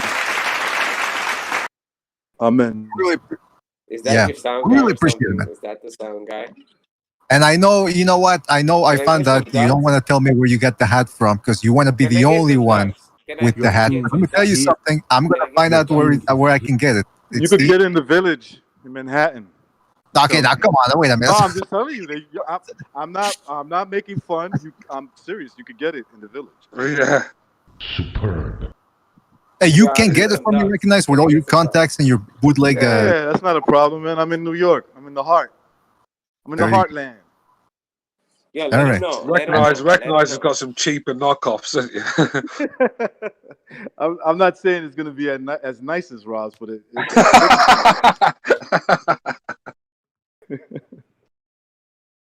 for you, $10. As long as it's not made out of rat hair, that's all I care about. All right, Bucho, you take over. Rat's hair. Is Bucho there? No. Yep. Yes. I hear like fucking sirens in your background, Bucho. Are you okay, man? Yeah, I'm alive. You're alive. All right. I'm gonna go on mute, man. So, anyways, what were we talking about? we're talking to Quantum. Quantum, thank you for joining us, man. Yeah, I don't know what we're talking about. That's the problem. Oh, we got somebody else. We have Rock. Listen, yo, Oh, hold on. I've got Rapstar in the house. Rapstar. Yes, welcome to the show. Yeah, Rapstar is a panelist, bro. I go on to sensible podcasts. I go on to people which have got a good IQ, good intelligent conversation. Grown ass. So what are you doing here then? Say that again. You're at his mom's house. Go ahead, man. What did you just say, though, bro? Say that again. No, you said you show up to places where there's good IQ, and I was gonna say, so what are you doing here then? Well, obviously, I like how you guys are speaking. So what you're telling me you don't have no good IQ now, yeah? We're like Wilder. Hey, man, jeez. Hey, sarcasm, mate. Sarcasm and banter. Come on, man. You're from the You're from the UK. You should know that. Let me. Can I just explain? God, it's like a fucking drug dealer. Go ahead. What, you call me a drug dealer, yeah? I'm a fucking big drug dealer. Nice. Are you got any for sale that I can get off you? I'm drug joking, man. Them days are gone 20 years ago, 15 years ago. All right, That's what I say. Hey, no, listen, bro. The reason why I say that, yeah, is because some of the shows, your podcasts, you don't realize some of them are kids behind it. And you can't have an intellectual conversation with them or a good IQ about boxing. Some of the people are biased. Agree. Until I go on, then I recognize how people are. You know what I mean? Yeah. Good point. So what's your opinion on these topics we've been talking about tonight then, caller? What do you want me? What topic are we going on about? Or we were just talking about Deontay Wilder on the phone. That's why I came back to speak to you. Okay. Oh, right. That's you again. Okay, I get you. So what did you want? What else did you want to talk about? Even your live comments, some of them recognize Rapstar from some of the other podcasts. You know what I mean? So they knew it was me. So what I'm saying is, we finished at Loma, right? You said that. Have you got Lopez in that fight? Is that what you're saying, bro? Who, me? Yeah. No, I haven't. I've got Lomachenko winning that on points. Right. So who do you think Lomachenko should fight if he's a franchise champion and if he beats Lopez? Next, who should be his next fight? That's what I'm asking. Yeah, that's a tough one, man. Because like I said, I think when he beats Lopez for me, I mean, I think it's not many options for him really at the moment, is it? He's fucking beating everyone. I mean, let's Tank Davis fancies it if he can. Let's Tank fancies it after Leo, but I doubt that. I think his hardest fight that Lomachenko's going to ever have, because of the technicality of this fighter and how Lomachenko is a great fighter himself. I think Lopez's style suits Lomachenko more than Lomachenko's style suiting Lopez. Does that make sense for a sec? Yeah, I get what you're saying. All right. So I think the only fighter in that weight 135, as long as Loma stays at 135, right, is Devin Haney. Devin Haney has got a style and such a skillful fighter and such attributes that I reckon he'll give Lomachenko a chess match in that ring, of an IQ chess match. I know he's young and I know he's not experienced in that way, but his style. I'm going on styles. What style could be the hardest style for Lomachenko? before he retires. Does that make sense? You could be right. I mean, you could be right. I mean, for me, Devin Haney, he didn't show enough for me in his last fight to convince me that he's going to hang around with Lomachenko for too long. I mean, I just think he's not at that level yet. But Devin Haney's definitely got the game to trouble someone like Lomachenko. But Devin Haney has to be at the top of his game to trouble Lomachenko, mate. Like, right now, I'm not seeing that. I thought he was really poor. What's your name anyway, bro? You're from England, ain't you? Where I'm from. What's your name? Yeah. My name's Stu. Stuart. Yeah. No, so I know who I'm speaking to. You know, it's Stuart, yeah? Yeah. What part of England you from, bro? I'm from the southeast. What, Woolwich, Lewisham, Clapham? No, sorry, Woolwich, Lewisham and all that? Peckham? Lincolnshire. Okay, you're far out from us Londoners then. No, London's not too far. Be careful, Stu. You don't want to give out all your information. Listen, mate, I've got, fucking hammer. If anyone wants to come and find me, fuck, I mean, evaluate your life, please. But yeah, well, that's my dog sneezing, by the way, that's not me. But yeah, no, look, that's where I am. But, no, cool, man, because, you know, you speak to all kinds of people on these social media nowadays. And not long ago, I spoke to someone which was not far from my town. And I knew his sister. Maybe not in a great way, I knew his sister, but I knew his sister. Jesus. So where are you from? Where are you from, my friend? Where are you from, caller? So I'm originally from Hackney, born and bred in Hackney, yeah? Oh, you're Hackney boys, tough old streets of Hackney, yeah? Chatsworth Road, bruv. I'll tell you exactly where I'm from. I ain't got nothing to hide. I'm rap star. I'm just a straightforward person, you know? Yeah, I know where you're from. I've been to Hackney a couple of times myself. But I moved to Ilford and then Barking, them areas when I was a kid. Yeah, I know exactly where you mean. And bro, London ain't the same anymore. It's full of violence. Well, of course it's not, yeah. Full of London's a hellhole. It's just become that. Growing up It really is. It's just sad what it's become, you know what I mean? It used to be a It's beautiful a war zone. It's a war zone, bro. It's sad. They've let in too many people which don't come from England, and those people don't respect our country like we do, where we're from. You know? But this is the thing. I mean, look. I mean, when you put too many different cultures in one place, it's a recipe for disaster, isn't it? Because you've got so many cultures that don't get along. So that's the problem, you know. In London, you've got a lot of gangs from other countries fighting each other all the time, and that's the problem in London. Yeah, because I grew up from a multicultural society. I come from a multicultural society. So when we grew up, when we went to school, we all educated ourselves together. When we didn't want to educate, we did the wrong things together. But we grew up together. Yeah. We never shit on our own people. We never shit on anybody's elderly parents. We don't shit on young people. We don't shit on people which are from our neighborhood. But that whole code has fucking changed in the last 10 years. The thing is, when we was younger, people had pride in their neighborhoods. They kept it clean. They kept the troublemakers out. They always looked out for each other. Neighbours looked out for each other. But that community spirit is gone, and that's the problem. You know, that you lose that community spirit, and it's a shame, really. But that's where we are. That's why I live in the countryside, in the middle of nowhere, where I've got no neighbours to worry about. I just like living out here on my own with my family, and that's it. Yeah, bro. I'm not in London at the moment. I'm living in a resort. Have a look. Well, that's a good thing, because this, you know, it's not a very safe place to be right now. No, I'm just over here with the kids, man. Took them away because they're not going to school anyway. It's all online school, so I just wanted to, you know, I spend quality time with my family. Anyway, let's get back to boxing, yeah, bruv. Stuart,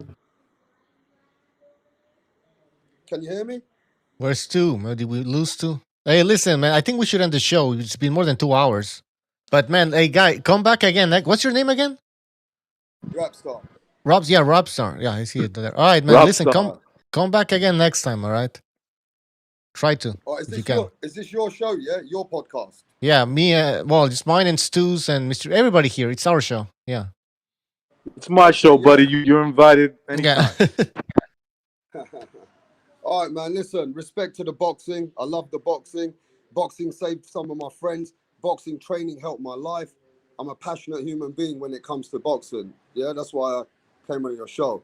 And I'm not a hater. I'm a lover for all the fighters, whether you're black, brown, orange, green, Chinese. I love it. If you got the skill set and the discipline, I'm gonna ride with you. You get me? Absolutely. Words of wisdom. Excellent. Yeah, bro. So next time maybe we'll try And it Jack, out. and Jack, if you're proud of people getting acid thrown in their face in your home city, then you really are a low life piece of shit, man. I mean, it just doesn't get it. I mean, you're sitting there bigging up this stuff. Yeah, you come here, you'll get acid in your face. Sit there with smiley emojis. I mean, if you can condone that sort of thing, man, there's something fucking not right with you. You need help. Yeah, that's a disgusting thing to do. And it's look, that's a coward. That's not a tough way to go. That's a coward's way. That's the thing about some of you guys hanging around London throwing acid.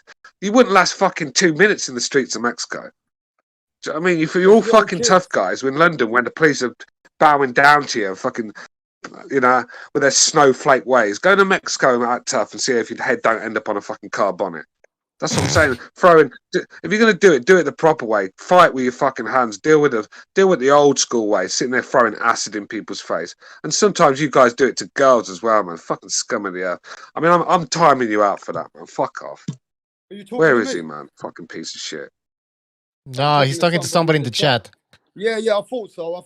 There's too many. Listen, there's too many little kids in London, bro. And them little kids are coming from a bad background, using acid, knives, little pussies, trying to rob cars, trying to go into people's houses, targeting old people. It's the government as well, man. They let certain cities go run down, like in America. In America, they've let certain cities become like trash. And it's the same thing they're doing to us in England, man. They're dividing and conquering. They're fucking our lives up by trying to make the rich the richer and leave the middle class and the poor with disturbed situations. That's true. Amen. That is true, man. Yeah, because the more second disturbed Renaissance the situation is, right, they've got reasons to have crime, and that's where they make their money. And the problem is what we have today. The boxing community, when we were younger, we had a lot more places to go, like youth clubs, places for people to look up to. We've lost that with the generations as well. We've lost certain places where we can throw the kids in. And I think that's sad, bro. It's sad. I agree 100%. But guys, we gotta end the show. But thank you for joining us. We'll see you next time. Yeah, All right? Rapstar's gonna come and cook it up with you lot soon. Yeah, respect Perfect. to Stuart and respect to Yeah. you, bro. Yeah, good call, brother. Good having you on here. You're always welcome on here. Yeah, man. Rob Yeah, Star, thanks, salute. mate. And listen, I'm gonna be in the fight.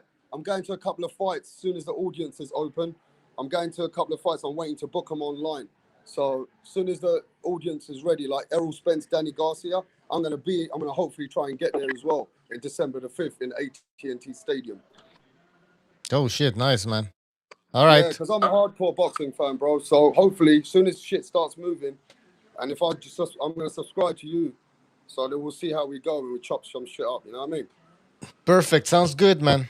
All right. Take care, man. God bless. And respect to the panel. Like and subscribe. Even I'll say that, bro. These guys are men. You guys are sensible. Respect. All right.